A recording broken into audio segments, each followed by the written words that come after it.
S ಕನ್ನಡಿಗರು ವಿಶಾಲ ಹೃದಯದವರು. ಯಾರೇ ಬೇರೆ ಭಾಷೆಯವರು ಬಂದರೂ ಕೂಡ ಧಾರಾಳವಾಗಿ ನಾವು ಅವಕಾಶವನ್ನ ಕಲ್ಪಿಸ್ಕೊಡ್ತೀವಿ ನಮ್ಮ ದೇಶಕ್ಕೆ ಅಥವಾ ನಮ್ಮ ರಾಜ್ಯಕ್ಕೆ. ಹಾಗಂತ ಅನ್ಕೊಂಡು ಅದನ್ನ ಒಂದು ರೀತಿಯಾಗಿ ಏನು ಆಟಕ್ಕುಂಟು ಲೆಕ್ಕಕ್ಕಿಲ್ಲ ಅನ್ನುವಂತ ಹಿಂದಿಯನ್ನೇ ಅಥವಾ ಬೇರೆ ಭಾಷೆಗಳನ್ನೇ ನಮ್ಮ ಕನ್ನಡಿಗರ ಮೇಲೆ ಹೋರುವಂತ ಪ್ರಯತ್ನಗಳೇನಾದ್ರೂ ಆಗ್ತಾ ಇದ್ದಿದ್ರೆ ಅದಕ್ಕೆ ಒಂದು ರೀತಿಯಾಗಿ ತಡೆ ಹಿಡಿಯೋದಕ್ಕೆ ಇವತ್ತು ಒಂದು ರೀತಿಯಾಗಿ ಕರ್ನಾಟಕ ಸರ್ಕಾರ ನಿರ್ಧಾರವನ್ನ ಮಾಡಿದೆ. ಒಂದು ಕ್ರಾಂತಿಕಾರಿ ನಿರ್ಧಾರವನ್ನ ಮಾಡಿರುವಂತದ್ದು ಅಂತ ಹೇಳಬಹುದಾಗಿದೆ. ಅದೊಂದು ಕಡೆ ಆದ್ರೆ ಇದು ವಿದ್ಯಾರ್ಥಿಗಳಿಗೆ ಒಂದು ರೀತಿಯಾಗಿ ಒಂದು ಭಾಷಾ ಹೊರೆ ಏನಿತ್ತು ಅದರಿಂದ ವಿದ್ಯಾರ್ಥಿಗಳು ಹೊರಗೆ ಬಿಟ್ಟಿರುವುದಂತೂ ಸತ್ಯ. ಅದೊಂದು ಕಡೆ ಆದ್ರೆ ಮತ್ತೊಂದು ಕಡೆ ಇದರಲ್ಲೂ ರಾಜಕೀಯ ಮಾಡೋದಕ್ಕೆ ಮುಂದಾದ್ರ ಅನ್ನುವಂತ ಚರ್ಚೆಗಳು ಕೂಡ ಆರಂಭ ಆಗಿರುವಂತದ್ದು. ಇದೇ ವಿಚಾರವಾಗಿ ನಾವು ಇವತ್ತು ಮಾತಾಡ್ತಾ ಹೋಗೋಣ. ಅದಕ್ಕೂ ಮುಂಚೆ ಇವತ್ತು ಶಿಕ್ಷಣ ಸಚಿವರು ಏನೇನೆಲ್ಲ ಮಾತನಾಡಿದ್ದಾರೆ ಬನ್ನಿ ನೋಡ್ತಾ ಹೋಗೋಣ. ನಮ್ಮ ರಾಜ್ಯದಲ್ಲಿ 625ಕ್ಕೆ ಮಕ್ಕಳು ಎಕ್ಸಾಮ್ ಬರೀತಾರೆ, ಕರೆಕ್ಟಾ? ಮಧ್ಯ ಏನಿತ್ತು 50ಕ್ಕೆ ಥರ್ಡ್ ಲ್ಯಾಂಗ್ವೇಜ್ ಬರೆಯೋದು. ಸೊ 575ಕ್ಕೆ ಮಧ್ಯ ಯಾವಾಗ ಅಂತ ನಾನು ಇಯರೆಲ್ಲ ಸ್ಪೆಸಿಫೈ. ಅದು ಕ್ರಮೇಣ ಏನಾಯಿತು 100 ಮಾರ್ಕ್ಸಿಗೆ ರೈಸ್ ಮಾಡಿತು. ಸೊ ಅವಾಗ ಏನಾಯಿತು 625 ಆಯಿತು. ಸೊ ಇವಾಗಿಂದ ಈ third language will be graded only. Yes, ಎಕ್ಸಾಮನ್ನ ಇವರು ಬರೆಯೋದು ಏನು 625 ಇತ್ತು, ಈ 100 ಮಾರ್ಕ್ಸಿಗೆ ಏನು ಬರಿತಾ ಇದ್ದಾರಲ್ಲ that will be converted into grades and not reflecting on the results. 525 but ಇದು ರಿಫ್ಲೆಕ್ಟ್ ಆಗುತ್ತೆ ಗ್ರೇಡ್. ಯಾಕೆ ಅಂದರೆ ಈಗ ನಾನು ನಿಲ್ಲಿಸ್ತೀನಿ ಅದೆಲ್ಲ ಮಾಡಿದಾಗ ನಮ್ಮ ಕನ್ನಡಿಗರೇ ಆ ಭಾಷೆನೇ ಹೇಳ್ಕೊಡ್ತಾ ಇದ್ದಾರೆ. ನಮ್ಮ ಕನ್ನಡಿಗರೇ ಆ ಭಾಷೆನೇ ಹೇಳ್ಕೊಡ್ತಾ ಇದ್ದಾರೆ. ಅಲೋಡ್ ಭಾಷೆ ಇದೆ, ನಾನು ಇದೇ ಭಾಷೆ ಅಂತ ಹೇಳೋದಿಲ್ಲ. ನಮ್ಮಲ್ಲಿ ಮೋಸ್ಟ್ಲಿ 13-14 ಭಾಷೆ ಇದ್ದಾವೆ. ಈ ಥರ್ಡ್ ಲ್ಯಾಂಗ್ವೇಜ್ ಏನಿದೆ that will become a graded one which will not reflect on the result. So ಎಲ್ಲ ಮಕ್ಕಳು ಕೂಡ 525ಕ್ಕೆ ಅವರು ಪಾಸ್ ಫೇಲ್ ಅಂತ ಆಗುತ್ತೆ. ಬಟ್ ಗ್ರೇಡಿಂಗು ಅವರಿಗೆ ABC-D ವರ್ಗೂ ಕೊಡ್ತಾರೆ, ಏನೋ ಗೊತ್ತಿಲ್ಲ, ಮೋಸ್ಟ್ಲಿ D ವರ್ಗೂ ಅಂತ ಹೇಳಿದ್ದಾರೆ. ಅದನ್ನ ಅಫಿಷಿಯಲ್ ಆರ್ಡ್ರನ್ನ ಐದರ್ ಇವತ್ತು ಸಾಯಂಕಾಲ ಇಲ್ಲ 31ನೇ ತಾರೀಕೊಳಗೆ, ಯಾಕಂದರೆ ನಾಳೆ ನಾಡ್ದು ರಜಾ ಇರೋದ್ರಿಂದ ಅಫಿಷಿಯಲ್ ಆಗಿ ಅದನ್ನು ನಾನು ಮಾನ್ಯ ಮುಖ್ಯಮಂತ್ರಿಗಳಿಗೆ ಮಾತಾಡಬೇಕಾಗುತ್ತೆ. So do they need to pass in that exam or can they fail and still pass? There is no pass or fail in that. It is graded. It will not reflect on your passing marks at all. Okay. So you just need third language ವಿಚಾರ. Third language ನಮ್ಮ ರಾಜ್ಯದಲ್ಲಿ 625ಕ್ಕೆ ಮಕ್ಕಳು exam ಬರೀತಾರೆ, ಕರೆಕ್ಟಾ? ಮಧ್ಯ ಏನಿತ್ತು 50ಕ್ಕೆ third language ಬರೆಯೋದು. So 575ಕ್ಕೆ ಮಧ್ಯ ಯಾವಾಗ ಅಂತ ನಾನು ಇಯರೆಲ್ಲ ಸ್ಪೆಸಿಫೈ. ಅದು ಕ್ರಮೇಣ ಏನಾಯಿತು 100 ಮಾರ್ಕ್ಸಿಗೆ ರೈಸ್ ಮಾಡಿತು. ಸೊ ಅವಾಗ ಏನಾಯಿತು 625 ಆಯಿತು. ಎಸ್, ಇದೇ ವಿಚಾರವಾಗಿ ನಾವು ಇವಾಗ ಚರ್ಚೆಯನ್ನ ಮಾತನಾಡ್ತಾ ಹೋಗೋಣ. ಅತಿಥಿಗಳನ್ನ ಫಸ್ಟ್ ವೆಲ್ಕಮ್ ಮಾಡ್ತೀನಿ. ಎಸ್, ಮೊದಲನೇದಾಗಿ ಬಿಜೆಪಿ ವಕ್ತಾರರಾಗಿ ಹರಿಚೇತ್ ಅವರು ನಮ್ಮೊಂದಿಗಿದ್ದಾರೆ. ಸರ್, ಕಾರ್ಯಕ್ರಮಕ್ಕೆ ಸ್ವಾಗತ. ನಮಸ್ಕಾರ. ಇನ್ನು ಕಾಂಗ್ರೆಸ್ ವಕ್ತಾರರಾಗಿ ಪುಷ್ಪಾ ಮಂಜುನಾಥ್ ರೆಡ್ಡಿ ಅವರು ನಮ್ಮೊಂದಿಗೆ ಕಾರ್ಯಕ್ರಮದಲ್ಲಿದ್ದಾರೆ. ಮ್ಯಾಮ್, ಕಾರ್ಯಕ್ರಮಕ್ಕೆ ಸ್ವಾಗತ. ಪ್ರಕಾಶ್ ಹೆಬ್ಬಳ್ಳಿ ಅವರು ಶಿಕ್ಷಣ ಮತ್ತು ಕನ್ನಡ ಪರ ಹೋರಾಟಗಾರರು. ಸರ್, ಕಾರ್ಯಕ್ರಮಕ್ಕೆ ಸ್ವಾಗತ. ನಮಸ್ಕಾರ. ಎಸ್ ಪ್ರಕಾಶ್ ಸರ್, ನಾನು ಮೊದಲನೇದಾಗಿ ನಿಮ್ಮನ್ನೇ ಕೇಳ್ತೀನಿ. ನೀವು ಶಿಕ್ಷಣದ ದೃಷ್ಟಿಯಿಂದ ಕೂಡ ಈ ವಿಚಾರವನ್ನ ನೋಡ್ತೀರಾ, ಜೊತೆಗೆ ಕನ್ನಡ ಪರ ಹೋರಾಟಗಾರರು ಅಂತ ಹೇಳಿರುವಂಥದ್ದು. ಈಗ ತಗೊಂಡಿರುವಂತಹ ನಿರ್ಧಾರ ಏನಿದೆ, ತ್ರಿಭಾಷಾ ನೀತಿಗೆ ಬಾಯ್ ಬಾಯ್ ಹೇಳಿ ದ್ವಿಭಾಷಾ ನೀತಿಗೆ ಹಾಯ್ ಹೇಳಿರುವಂಥದ್ದು ಒಂದು ಕ್ರಾಂತಿಕಾರಿ ನಿರ್ಧಾರ ಕರ್ನಾಟಕ ಸರ್ಕಾರದ್ದು ಅಂತ ಹೇಳ್ಬಹುದು. ಇದರಿಂದ ಏನೇನೆಲ್ಲ ಬದಲಾವಣೆಗಳಾಗ್ತಾ ಹೋಗುತ್ತೆ? ಇದು ತುಂಬ ವರ್ಷಗಳ ನಂತರ ಸರ್ಕಾರ ಸ್ಪಂದಿಸಿದೆ. ಆದರೆ ಇದು ಸ್ವಲ್ಪ ಮೇಲ್ನೋಟಕ್ಕೆ ಗೊಂದಲಮಯವಾಗಿದೆ ಹಾಗೂ ಪೂರ್ಣವಾಗಿ 3ನೇ ಭಾಷೆಯ ಕಡ್ಡಾಯ ಪರೀಕ್ಷೆನೂ ತೆಗೆದುಹಾಕಿಲ್ಲ ಅವರು. ಅವರು ಹೇಳಿಲ್ಲ, ಇಲ್ಲಿಯೂ ಹೇಳಿಲ್ಲ ಪರೀಕ್ಷೆ ಇದೆ ಅಂತ ಹೇಳಿದ್ದಾರೆ. ಗ್ರೇಡೆಡ್ ಇದನ್ನು ಕೊಡ್ತಾರೆ, ABCD ಅಂತ ಕೊಡ್ತಾರಂತೆ. ಅಂದರೆ ಓದಲೇಬೇಕು ಮಕ್ಕಳು ಅಂತ ಅರ್ಥ ಬರ್ತದೆ. ಸೊ ನಮ್ಮ ಬೇಡಿಕೆ ಏನಿದ್ರು ಕಡ್ಡಾಯ ಬೇಡ, ಆಪ್ಷನಲ್ ಆಗಿ ಇಡಿ. ಯಾರು ಬೇಕಾದರೂ ಓದ್ಲಿ, ಯಾರು ಬೇಕಾದರೂ ಪರೀಕ್ಷೆ ಬರೀಲಿ, ಬೇಡಾದವರು ಬಿಡ್ಲಿ. ಇದೇ ಪಾಲಿಸಿ CBSE ICSE ನಲ್ಲಿ ಇದೆ. ತಮಿಳುನಾಡಿನಲ್ಲಿ ಇಲ್ಲೇ ಇಲ್ಲ, ಬಿಹಾರದಲ್ಲೂ ಅಲ್ಲಿ ಪಾಸ್ ವಿದೌಟ್ ಇಂಗ್ಲಿಷ್ ಅಂತ ಇದೆ. ಸೊ ಹೀಗಿರುವಾಗ ನಮ್ಮ ಬೇಡಿಕೆ, ಮುಖ್ಯ ಬೇಡಿಕೆ ಏನಿತ್ತು ಅಂದರೆ ಕಡ್ಡಾಯ ಬೇಡ. 9, 10 ತರಗತಿಗೆ ಕಡ್ಡಾಯ ಬೇಡ. 6ರಿಂದ 8 ನೀವು 3ನೇ ಭಾಷೆ ಓದಿ, ಯಾವುದಾದ್ರೂ ಇಚ್ಛೆ ಪಟ್ಟು ಓದಿ, ಆದರೆ ಕಡ್ಡಾಯ ಬೇಡ. ಈಗ ಏನೋ ಪರೀಕ್ಷೆ ಕಡ್ಡಾಯ ಬೇಡ, ಬಟ್ ಇಲ್ಲಿ ಕಡ್ಡಾಯ ಇಟ್ಟಿದ್ದಾರೆ. ಹೀಗಾಗಿ ಇದು ಪೂರ್ಣ ಪ್ರಮಾಣದಲ್ಲಿ ಇದು ಹೋಗಿಲ್ಲ, ಹಾಗೇ ಇದೆ. ಹೀಗಾಗಿ ನಾವು ಇದನ್ನು ಸ್ವಾಗತಿಸೋದಿಲ್ಲ. ಎಸ್ ಸರ್, ಇದ್ರ ಬಗ್ಗೆ ನಾನು ಮುಂದಿನ ಅಂದ್ರೆ ನಿಮ್ಮ ಅವಕಾಶ ಬಂದಾಗ ಕೇಳ್ತೀನಿ. ಎಸ್ ಮ್ಯಾಮ್, ನೀವೇನು ಹೇಳ್ತೀರಾ? ನಿಮ್ಮ ಕಾಂಗ್ರೆಸ್ ಸರ್ಕಾರ ತಗೊಂಡಿರುವಂತಹ ಒಂದು ಕ್ರಾಂತಿಕಾರಿ ನಿರ್ಧಾರ ಅಂತ ಹೇಳ್ಬೋದು. ವಿದ್ಯಾರ್ಥಿಗಳಿಗಂತೂ ಪಕ್ಕ ಇದರಿಂದ ಒಂದ್ ರೀತಿಯಾಗಿ ಬೇರೊಂದು ಭಾಷೆಯನ್ನ ಹೇರ್ತಾ ಇರುವಂಥದ್ದು, ಅದರಿಂದ ಮುಕ್ತಿ ಸಿಗ್ತಾ ಇದೆ ಅಂತ ಹೇಳ್ಬೋದು. ಎಸ್, ಏನ್ ಹೇಳ್ತೀರಾ? ಮೇಡಮ್, ನಾವು ಮೊದಲಿಂದನೂ ನೋಡಿ ಹಿಂದಿ ಏರಿಕೆಯನ್ನು ಈ ಮೊದಲು ಸಹ ರಾಜಕೀಯವಾಗಿ ಏನು BJPಯವರು ಏರಕ್ಕೆ ಪ್ರಯತ್ನ ಪಟ್ಟರು, ಅವತ್ತು ಸಹ ನಾವು ನಮ್ಮ ಪಕ್ಷದಿಂದ ವಿರೋಧ ಮಾಡಿದ್ವಿ. ಯಾಕಂದರೆ ನೋಡಿ, ನಮ್ಮ ಕನ್ನಡಕ್ಕೆ ಅದರದ್ದೇ ಆದ ಇತಿಹಾಸ ಇದೆ. ತುಂಬ ಹಳೆಯ ಒಂದು ಭಾಷೆ, ಮತ್ತು ನಮ್ಮ ಒಂದು ಕನ್ನಡದಲ್ಲಿ ಇರುವಂತಹ ಒಂದು ಒಳ್ಳೆಯ ಸಾಹಿತ್ಯ ಇರ್ಬೋದು, ಏನೇ ಇರ್ಬೋದು, ಬಹಳ ಸ್ಪಷ್ಟತೆಯಿಂದ ಕೂಡಿರುವಂತಹ ಒಂದು ಸುಂದರವಾದ ಭಾಷೆ ಅಂತ ಹೇಳ್ಬೋದು ಕನ್ನಡನ. ಸೊ ಈ ಒಂದು ಹೋರಾಟಗಳಲ್ಲಿ ನಿಜವಾಗ್ಲೂ ಹೇಳ್ಬೇಕಂದ್ರೆ ಕನ್ನಡ ಪರ ಸಂಘಟನೆಗಳ ಪಾತ್ರಗಳು, ಈಗ ಸರ್ ಅಂತ ಅವರು ಸಾಕಷ್ಟು ಜನ ಹೋರಾಟಗಾರರು, ಇವರೆಲ್ಲರ ಒಂದು ಪರಿಶ್ರಮದ ಫಲವೇ ಇವತ್ತು ಕರ್ನಾಟಕದಲ್ಲಿ ಕನ್ನಡ ಇಷ್ಟರ ಮಟ್ಟಿಗೆ ಉಳಿದಿದೆ. ಸಾಕಷ್ಟು ನೋಡಿ, ರಾಜ್ಯಗಳಿಂದ ಬರ್ತಾರೆ, ಬಿಹಾರು, ನಾರ್ತಿಂದ ಯಾವುದೇ ರಾಜ್ಯಗಳಿಂದ ಇರ್ಬೋದು, ನಮ್ಮ ಬೆಂಗಳೂರಿಗೆ ಬರೋರು ಜಾಸ್ತಿ, ಪಕ್ಕದ ತಮಿಳುನಾಡು, ಕೇರಳ, ಎಲ್ಲರೂ ಸಹ ನೀವು ನೋಡಿ ಅವರು ಮಾತೃ ಭಾಷೆಯನ್ನ ತುಂಬಾ ಪ್ರೀತಿಸ್ತಾರೆ. ತಮಿಳುನಾಡವರು ಹೋರಾಟ ಮಾಡದಷ್ಟು ಯಾರೂ ಮಾಡಲಿಲ್ಲ, ಅವರು ಇಂದಿನ ಒಳಗಡೆ ಬರಕ್ಕೂ ಬಿಡಲ್ಲ ಅಂತಾರೆ. ಇವತ್ತಿಗೂ ಅವ್ರ ಹೋರಾಟ ಬಹಳ ಉಗ್ರವಾಗಿದೆ. ನಮ್ಮ ಕರ್ನಾಟಕದಲ್ಲೂ ಸಹ ಅನೇಕ ಸಂಘಟನೆಗಳು, ಈಗ ರೈಲ್ವೆ ಎಕ್ಸಾಮ್ ಅಲ್ಲೆಲ್ಲ ಕನ್ನಡ ಬೇಕೇ ಬೇಕು, ಕನ್ನಡದಲ್ಲಿ ಎಕ್ಸಾಮ್ ಕ್ಯಾನ್ಸಲ್ ಮಾಡಾಗಿಲ್ಲ. ವಿ ಸೋಮಣ್ಣ ಅವರು ಏನು ರೈಲ್ವೆ ಸಚಿವರಾಗಿದ್ದಾರೆ, ಅವ್ರಿಗೂ ಸಹ ಸಾಕಷ್ಟು ನಾವು ಇದೆಲ್ಲ ಈ ಮಧ್ಯ ಸೋಷಿಯಲ್ ಮೀಡಿಯಲ್ಲಿ ನೋಡ್ತಿದ್ವಿ. ಇದಲ್ಲದೆ ನಾನು ಸಹ ಕಾಂಗ್ರೆಸ್ ಇಂದ ನಮ್ಮ ಒಂದು ನಿಲುವು, ಇವತ್ತು ಏನು ಮಧು ಬಂಗಾರಪ್ಪ ಅವರು ಒಂದು ಸ್ಟೇಟ್ಮೆಂಟ್ ಕೊಟ್ಟಿದ್ದಾರೆ, ವಿದ್ಯಾರ್ಥಿಗಳಿಗೆ ನಿಜವಾಗ್ಲೂ ಇದು ಒಳ್ಳೆಯ ಖುಷಿಯ ವಿಚಾರ ಅಂತಾನೆ ಹೇಳ್ಬೋದು. ನೀವು ನೋಡ್ಬೋದು, ಒಂದು ರೀತಿಯ ಒತ್ತಡದಿಂದ ಮುಕ್ತಿ, ಮತ್ತೆ ಹಿಂದಿ ಬೇಕಾ ಅನ್ನೋ ಪ್ರಶ್ನೆ ಸಹ ಬರುತ್ತೆ. ಹಿಂದಿ ಬೇಕಿದ್ರೆ ಏನಕ್ಕೆ ಬೇಕು, ಎಷ್ಟಕ್ಕೆ ಬೇಕು, ಕಲಿಯಕ್ಕೆ ಭಾಷೆಯಾಗಿ ಕಲೀಲಿ, ತಪ್ಪಿಲ್ಲ. ಆದರೆ ಅದರಿಂದ ಮುಂದೆ ಏನು ಪ್ರಯೋಜನಗಳಿದೆ, ಅದು ಬೇಕೇ ಬೇಕಾ? ಸೊ ಒಂದು ಆಪ್ಷನಲ್ ಆಗಿದೆ ಇವತ್ತು. ಅಂಕಗಳಿಗೆ ಬೇಡ, ಗ್ರೇಡ್ಗೆ ಬೇಕು. ಅದು ಒಂದು ಒಳ್ಳೆಯ ಬೆಳವಣಿಗೆ. ಇದು ವಿದ್ಯಾರ್ಥಿಗಳಿಗೂ ಸಹ ಇವಾಗ ಕೋರ್ ಸಬ್ಜೆಕ್ಟ್ಸ್ ಅಂತ ಇರುತ್ತೆ. ಸಪೋಸ್ ಈಗ 8th 9th 10th core subject ಅಂತ ಕೊಡಿಸ್ತಾರೆ. ಈಗ ಯಾವ ಕಾಂಬಿನೇಷನ್, ಕಾಮರ್ಸ್ಗೆ ಹೋಗ್ಬೇಕಾ, ಆರ್ಟ್ಸ್ಗೆ ಹೋಗ್ಬೇಕಾ, ಅಥವಾ ಸೈನ್ಸ್ಗೆ ಹೋಗ್ಬೇಕಾ ಅನ್ನೋದು ಇವತ್ತಿನ ದಿವಸ ಅಲ್ಲೇ ವಿಂಗಡಣೆ ಆಗುತ್ತೆ. ಆವಾಗ ಈ ಮಕ್ಕಳು ಆ ಲ್ಯಾಂಗ್ವೇಜ್ನ ಕಲಿತು ಎಕ್ಸಾಮ್ ಬರೆಯೋಕ್ಕೆ ಭಾರಿ ಕಷ್ಟಪಡ್ತಿರ್ತಾರೆ. ಈಗ ಕನ್ನಡ, ಈ ಇಂಗ್ಲಿಷ್ ಮೀಡಿಯಂ ಅವ್ರಿಗಂತೂ ಕನ್ನಡನೇ ಕಷ್ಟ ಆಗಿರುತ್ತೆ, ಅದ್ರ ಜೊತೆಲಿ ಹಿಂದೂನು ಓದಿ ಬರಿಬೇಕಂದ್ರೆ ಅವ್ರಿಗೆ ಇನ್ನೂ ತಲೆನೋವಾಗಿರುತ್ತೆ. ಸೊ ಕಲೀಲಿ, ತಪ್ಪಿಲ್ಲ ಮೇಡಮ್. ಯಾವುದೇ ಭಾಷೆಯನ್ನ ಕಲಿಯೋದ್ರಲ್ಲಿ ಎಲ್ಲ ಲ್ಯಾಂಗ್ವೇಜ್ ಕಲೀಲಿ, ನಾನೇನು ತಪ್ಪು ಅಂತ ಹೇಳಲ್ಲ. ಆದರೆ ಅದನ್ನ ಕಲಿತು ಅಂಕಗಳನ್ನ ಗಳಿಸಿ 100 ಅಂಕಗಳಿಗೆ ಬರೆಯೋದು ಅಂದ್ರೆ ಅವ್ರಿಗೆ ನಿಜವಾಗ್ಲೂ ಶ್ರಮ ಅನ್ಸುತ್ತೆ. ಅದಲ್ಲದೇನು ನಮ್ಮ ಕನ್ನಡದ ಹಿತದೃಷ್ಟಿಯಿಂದ ನಮ್ಮ ಕನ್ನಡಿಗರಿಗೆ ಇದು ಬೇಕಿರ್ಲಿಲ್ಲ. ಇದು ಒಳ್ಳೆಯ ಒಂದು ಇದನ್ನ ತಗೊಂಡಿದ್ದಾರೆ ನಮ್ಮ ಮಧು ಬಂಗಾರಪ್ಪ ಅವರು ಅಂತ ನನಗನ್ಸುತ್ತೆ ಮೇಡಮ್. ಅಲ್ಲ, ಎಂತ ದುಸ್ಥಿತಿ ಅಂದ್ರೆ ಇಂಗ್ಲಿಷ್ ಮೀಡಿಯಂ ಅವರಿಗೆ ಕನ್ನಡ ಓದೋದಕ್ಕೇನೆ ಕಷ್ಟ ಪಡ್ತಿದ್ದಾರೆ ಅಂತ ಒಂದು ವರ್ಡ್ ಹೇಳಿದ್ರಿ. ಅದಕ್ಕೇನಾದ್ರೂ ಒಂದ್ ಮಾಡಕ್ಕಾಗಲ್ವಾ ಅಂತ? ಕನ್ನಡನ ಕಷ್ಟಪಟ್ಟು ಕಲಿಬೇಕಾ ಹಾಗಿದ್ರೆ ನಮ್ಮ ರಾಜ್ಯದಲ್ಲಿ ಇರುವಂತವ್ರು ಅನ್ನುವಂತ ಪ್ರಶ್ನೆ. ಕಷ್ಟ ಅದು ಆತರ ಅಲ್ಲ. ನೀವು ನೋಡಿ, ಯಾವುದೇ ಇವಾಗ ನಿಮ್ಮ ಮಕ್ಕಳೇ ಇರ್ಬೋದು, ನಾವೇ ಇರ್ಬೋದು, ನೀವೇ ಇರ್ಬೋದು, ನಾವೇ ಇರ್ಬೋದು, ಯಾರೇ ಇರ್ಬೋದು, ಇಂಗ್ಲಿಷ್ ಮೀಡಿಯಂ ಅಲ್ಲಿ ಓದೋ ಮಕ್ಕಳು ಹೆಚ್ಚಾಗಿ ನಾವು ಯಾವುದಕ್ಕೆ ಪ್ರಾಶಸ್ತ್ಯ ಕೊಡ್ತೀವಿ? ಈಗ ನನಗೆ ಕನ್ನಡ ಚೆನ್ನಾಗಿ ಬರುತ್ತೆ, ನನ್ನ ಮಕ್ಕಳು ಕನ್ನಡ ಚೆನ್ನಾಗಿ ಬರುತ್ತೆ, ಆದರೆ ಕೆಲವು ಪೇರೆಂಟ್ಗೆ ಕನ್ನಡದ ಮೇಲೆ ಇಡ್ತಾ ಇರಲ್ಲ. ತಮಿಳ್ ಫ್ಯಾಮಿಲಿಗಳಿರ್ಬೋದು, ಹಿಂದಿ ಫ್ಯಾಮಿಲಿಗಳಿರ್ಬೋದು, ಕೆಲವರು ಅನಿವಾರ್ಯವಾಗಿ ಕನ್ನಡಕ್ಕೆ ಸೇರಿಸೋಕೆ ಕಷ್ಟ ಆಗುತ್ತೆ. ಆಮೇಲೆ ಕೆಲವು ಫ್ಯಾಮಿಲಿಗಳಲ್ಲಿ ನೀವು ನೋಡಿ, ಮಕ್ಕಳ ಜೊತೆ ಕನ್ನಡ ಇಂಟ್ರಾಕ್ಷನ್ನೇ ಮಾಡಲ್ಲ, ಕನ್ನಡಿಗರೇ ಇಂಟ್ರಾಕ್ಷನ್ ಮಾಡಲ್ಲ. ನೀವೆಲ್ಲಾದ್ರೂ ಒಂದ್ ಕಡೆ ಓಡಾಡ್ತಾ ಇರಿ, ಅಲ್ಲಿ ಪಕ್ಕದಲ್ಲಿ ಬರೋರು ಇಂಗ್ಲಿಷ್, ಒಂದು ಮಾಲ್ಗೆ ಹೋಗಿ ಎಷ್ಟು ಜನ ಕನ್ನಡ ಮಾತಾಡ್ತಾರೆ ಮೇಡಮ್? ಅದು ನಮ್ಮಿಂದ ಬದಲಾವಣೆ ಬರಬೇಕು. ನಮ್ಮ ಕರ್ನಾಟಕದ ಜನರಲ್ಲಿ ಯಾವಾಗ ಬದಲಾವಣೆ ಬರುತ್ತೆ, ಮನೆಯಲ್ಲಿ ಮಕ್ಕಳ ಜೊತೆ ನೀವು ಕನ್ನಡ ಮಾತಾಡಿ, ಅದು ಆಟೋಮೆಟಿಕ್ ಆಗಿ ಬರುತ್ತೆ. ನೀವು ಮಕ್ಕಳ ಜೊತೆ ಇಂಗ್ಲಿಷ್ ಮಾತಾಡ್ತಾ ಇದ್ರೆ, ನಾನು ಯಾವ್ದಾದ್ರು ಮನೆಗೆ ಹೋಗ್ಲಿ, ಹಾಯ್ ಹೌ ಆರ್ ಯು ಅಂತಾನೆ ಮಾತಾಡ್ತಾರೆ, ಮಮ್ಮಿ ಹೌ ಆ ಥರನೇ, ಐ ವಾಂಟ್ ದಿಸ್ ಅಂತ ಯಾರು ಅಮ್ಮ ಬೇಕು, ಯಾರು ಎಷ್ಟು ಜನ ಮಾತಾಡ್ತಿದ್ದಾರೆ ಮೇಡಮ್? ಎಲ್ಲಿಂದ ಶುರುವಾಗು? ತಾಯಿಯ ಮಡ್ಲಿಂದ ಆ ಭಾಷೆ ಅನ್ನೋದನ್ನ, ಆ ಭಾಷೆಯ ಸೊಗಡನ್ನ ನಾವು ಬಿತ್ತಬೇಕು. ಆ ಒಂದು ಪ್ರಯತ್ನ ಇವತ್ತು ತಾಯಿಯ ಮಡಲಿಂದ ಶುರುವಾಗಬೇಕು. ಕನ್ನಡ ಭಾಷೆಯನ್ನ ಕಲಿಯೋದು, ನಾನು ಮೊದಲೇ ಹೇಳಿದಾಗೆ ಕನ್ನಡ ಒಂದು ಬಹಳ ಸುಂದರವಾದ ಭಾಷೆ, ಅದನ್ನ ಅನುಭವಿಸ್ಬೇಕು, ಮಕ್ಕಳಿಗೆ ಕಲಿಸ್ಬೇಕು, ಕನ್ನಡತನವನ್ನ ಅವರಲ್ಲಿ ಬೆಳೆಸ್ಬೇಕು ಅಂತ ಹೇಳ್ತೀನಿ. ನಿಜ.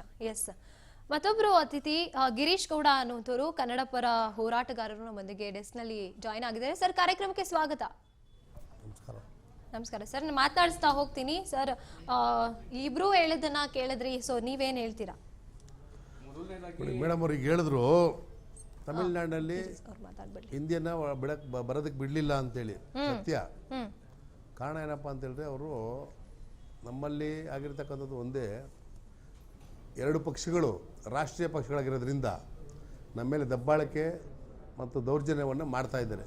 ಪ್ರಾದೇಶಿಕ ಪಕ್ಷಗಳಿರ್ತಕ್ಕಂಥ ರಾಜ್ಯಗಳು ಎಲ್ಲ ರಾಜ್ಯಗಳು ಯಾವುದೇ ರಾಜ್ಯ ಆಗಿರಲಿ ಆ ರಾಜ್ಯಗಳಲ್ಲಿ ಆ ಭಾಷೆಗೆ ತಕ್ಕಂಥ ಗೌರವ ಮತ್ತು ಆ ಭಾಷೆಗೆ ತಕ್ಕಂಥ ಭಾಷೆಗೆ ಆ ರಾಜ್ಯದ ಭಾಷೆಗೆ ಆ ಸಂಸ್ಕೃತಿಗೆ ಆ ನೆಲದ ಜಲ ಇದಕ್ಕೆ ಹೊಂದ್ಕೊಂಡು ಎಲ್ಲ ರೀತಿಯ ಅನುಕೂಲಗಳು ಸಿಗುತ್ತೆ.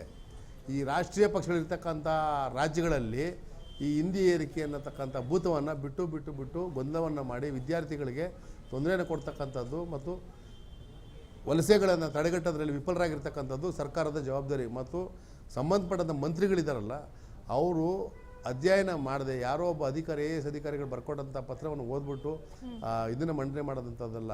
1993ರಲ್ಲಿ ಆಗಿರ್ತಕ್ಕಂಥದ್ದನ್ನು ಇದುವರೆಗೂ ನೀವು ಬಿಟ್ಟು ಕೊಟ್ಕೊಂಡು ಬಂದು ಈಗ ಏಕಾಏಕಿ 6 ವರ್ಷ ಆಗಿರಬೇಕು ಮಕ್ಕಳಿಗೆ, 1ನೇ ತರಗತಿ 5 ವರ್ಷ ಆಗಿರಬೇಕು, ಒಂದು ದಿವಸ ಲೇಟಾಗಿ ಹುಟ್ಟಿದ್ರೆ 1 ವರ್ಷ ತಡ ಆಗುತ್ತೆ.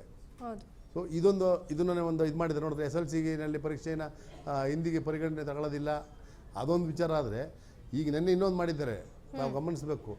5 ವರ್ಷ ಒಳಪಟ್ಟ, 1 ದಿವಸ ಒಳಪಟ್ಟರೆ 1 ವರ್ಷ ಒಂದು ವಿದ್ಯಾರ್ಥಿ ಮಗು ಕಾಯಬೇಕು. ಅದನ್ನು ಸರ್ಕಾರ ನಿರ್ಣಯ ಮಾಡತಕ್ಕಂಥದ್ದಲ್ಲ, ಅದು ಪೋಷಕರಿಗೂ ಮತ್ತು ವಿದ್ಯಾರ್ಥಿಗಳಿಗೆ ಬಿಟ್ಟಿರ್ತಕ್ಕಂಥದ್ದು. ಸರ್ಕಾರ ಹೆಂಗೆ ಇವ್ರು ಯಾಕೆ ನಿರ್ಣಯ ತಗೊಳ್ತಾರೆ? 5 ವರ್ಷಕ್ಕೆ ಶಾಲೆ 1ನೇ ತರಗತಿಗೆ ಹೋಗಬೇಕು, 6 ವರ್ಷಕ್ಕೆ ಹೋಗಬೇಕು. ಇವಾಗ ತಂತ್ರಜ್ಞಾನ ಮುಂದುವರೆದಂಥ ಕಾಲಘಟ್ಟದಲ್ಲಿ ನಾವಿದ್ದೀವಿ.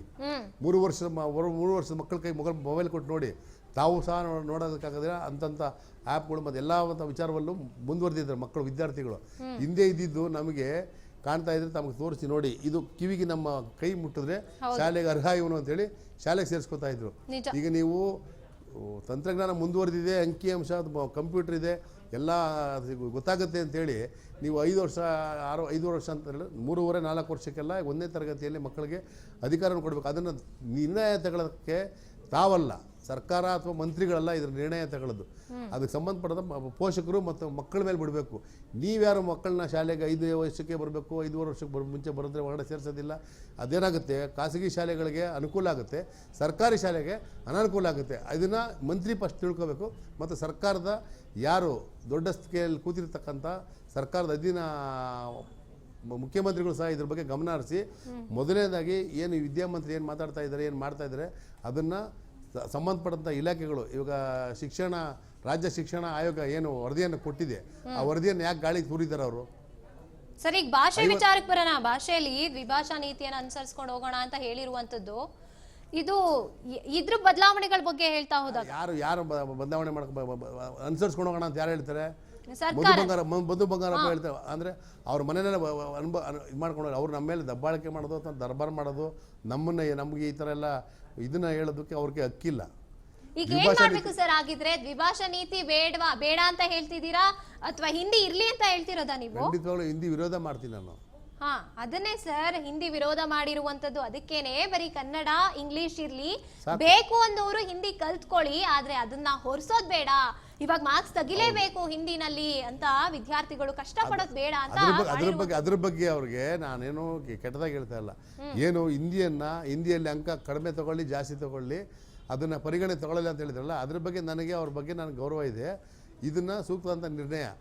ಆದರೆ ಹಿಂದಿಯನ್ನು ಓದಲೇಬೇಕು, ಕಡ್ಡಾಯ ಕಲಿಯಲೇಬೇಕು ಅನ್ನೋಂಥ ವಿಚಾರ ಇದೆಯಲ್ಲ, ಅದನ್ನು ನಾವು ವಿರೋಧ ಮಾಡ್ತೀವಿ. ಅದೇ ಎಸ್ ಸರ್, ಮಾತನಾಡ್ತಾ ಹೋಗ್ತೀನಿ ನಿಮ್ಮ ಜೊತೆ. ಎಸ್ ಹರಿಚೇತ್ ಸರ್, ಇವಾಗ ಸಾಕಷ್ಟು ವಿಚಾರಗಳನ್ನ ನೀವು ಕೂಡ 3 ಜನ ಹೇಳಿದ್ದನ್ನ ಕೇಳಿಸ್ಕೊಂಡ್ರಿ. ಸೊ ನಿಮ್ಮ ನಿಲುವೇನು? ಈಗ ಬದಲಾವಣೆ ಆಗಿದೆ, ದ್ವಿಭಾಷಾ ನೀತಿ ಒಪ್ಪಿಗೆ ಇದೆಯಾ? ಪ್ರಥಮವಾಗಿ ಹೇಳಬೇಕಾದ್ರೆ ಭಾರತೀಯ ಜನತಾ ಪಾರ್ಟಿ ಎಲ್ಲ ಭಾಷೆಗಳಿಗೂ ಗೌರವ ಕೊಡುತ್ತೆ.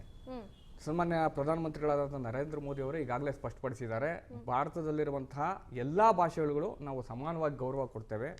ಭಾಷೆಗಳು ಆಯಾ ರಾಜ್ಯದ ಸಂಸ್ಕೃತಿಯ ಪ್ರತಿಬಿಂಬಗಳು ಅಂತೇಳಿ. ಹಾಗಾಗಿ ಕರ್ನಾಟಕದ ವಿಚಾರಕ್ಕೆ ಬಂದಾಗ ಕನ್ನಡವೇ ಸರ್ವಶ್ರೇಷ್ಠ, ಅದರಲ್ಲಿ ನಮ್ಮ ನಿಲುವು ಸ್ಪಷ್ಟ.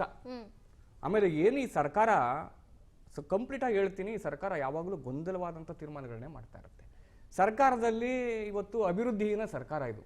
ಅದನ್ನ ಯಾವಾಗಲೂ ಏನಾದ್ರೂ ಒಂದು ಡೈವರ್ಟ್ ಮಾಡ್ಬೇಕು ವಿಚಾರಗಳನ್ನ. ಏನು ಮಾಡಿದ್ವಿ ಅಂತ ಹೇಳಿದ್ರೆ ಏನು ಮಾಡಿಲ್ಲ, ಅಲ್ಲಿ ಏನು ಮಾಡಿರಲ್ಲ, ಏನೋ ಮಾಡಿದೀವಿ ಅಂತೇಳಿ ಜನರನ್ನ ಹಾದಿಯನ್ನ ದಿಕ್ಕನ್ನು ತಪ್ಪಿಸುವಂತ ಕೆಲಸವನ್ನ ಇವರು ಏನು ನಮ್ಮ ಶಿಕ್ಷಣ ಸಚಿವರು ಮಧು ಬಂಗಾರಪ್ಪನವರು ಅಂತೂ ಅದೇ ರೀತಿಯ ಕೆಲಸಗಳು ಮಾಡ್ತಾ ಇರ್ತಾರೆ. ಇವತ್ತು ಕನ್ನಡಕ್ಕೆ ಆದ್ಯತೆ ಕೊಡಬೇಕು ಅಂದ್ರೆ ಪ್ರಥಮವಾಗಿ ಮಾಡಬೇಕಾಗಿರೋದು ಏನು ಅಂತಂದ್ರೆ, ಕನ್ನಡನ ಬೆಳೆಸಲಿಕ್ಕೆ ಸರ್ಕಾರ ಯಾವ ರೀತಿಯ ಹೊಸ ಕಾರ್ಯಕ್ರಮಗಳು ಕೊಟ್ಟಿದೆ, ದಯವಿಟ್ಟು ಸುಮ್ಮನೆ ಇರಬೇಕು. ಮಾತಾಡಿ. ಅವ್ರು ಮಾತಾಡೋದು ನೀವು ನಾನು ಅರ್ಥ ಮಾತಾಡೋದು ಕಂಪ್ಲೀಟ್ ಮಾಡ್ಕೊಂಡಿದ್ದೀರಾ ಮಾಡ್ಲಿಕ್ಕೆ ಅವರು first ಏನು ಅಂತ ವಿಷಯ ನೀವು ಅರ್ಥ ಮಾಡ್ಕೊಳ್ಳಿ. ನಾನು ಹೇಳ್ತೀನಿ, ನೀವು ಮಾತಾಡಿದ್ದೀರಲ್ವಾ, ಕಂಪ್ಲೀಟ್ ಮಾಡಕ್ ಬಿಡಿ. ನೋಡಿ, ಈ ಸರ್ಕಾರ ಬಂದ್ಮೇಲೆ 762 ಕನ್ನಡ ಶಾಲೆಗಳು ಮುಚ್ಚಿದೆ. ಇವ್ರು ಯಾಕೆ ಕ್ರಮ ತಗೊಂಡಿದ್ದಾರೆ? ಇಲ್ಲ. ಸರ್ಕಾರಿ ಶಾಲೆಗಳಿಗೆ ಇವತ್ತು ಶಿಕ್ಷಕರ ಕೊರತೆ ಇದೆ. ಸರಿಸುಮಾರು 60,000 ಶಾಲೆಗಳಿಗೆ ಸರ್ಕಾರಿ ಶಿಕ್ಷಕರ ಕೊರತೆ ಇದೆ.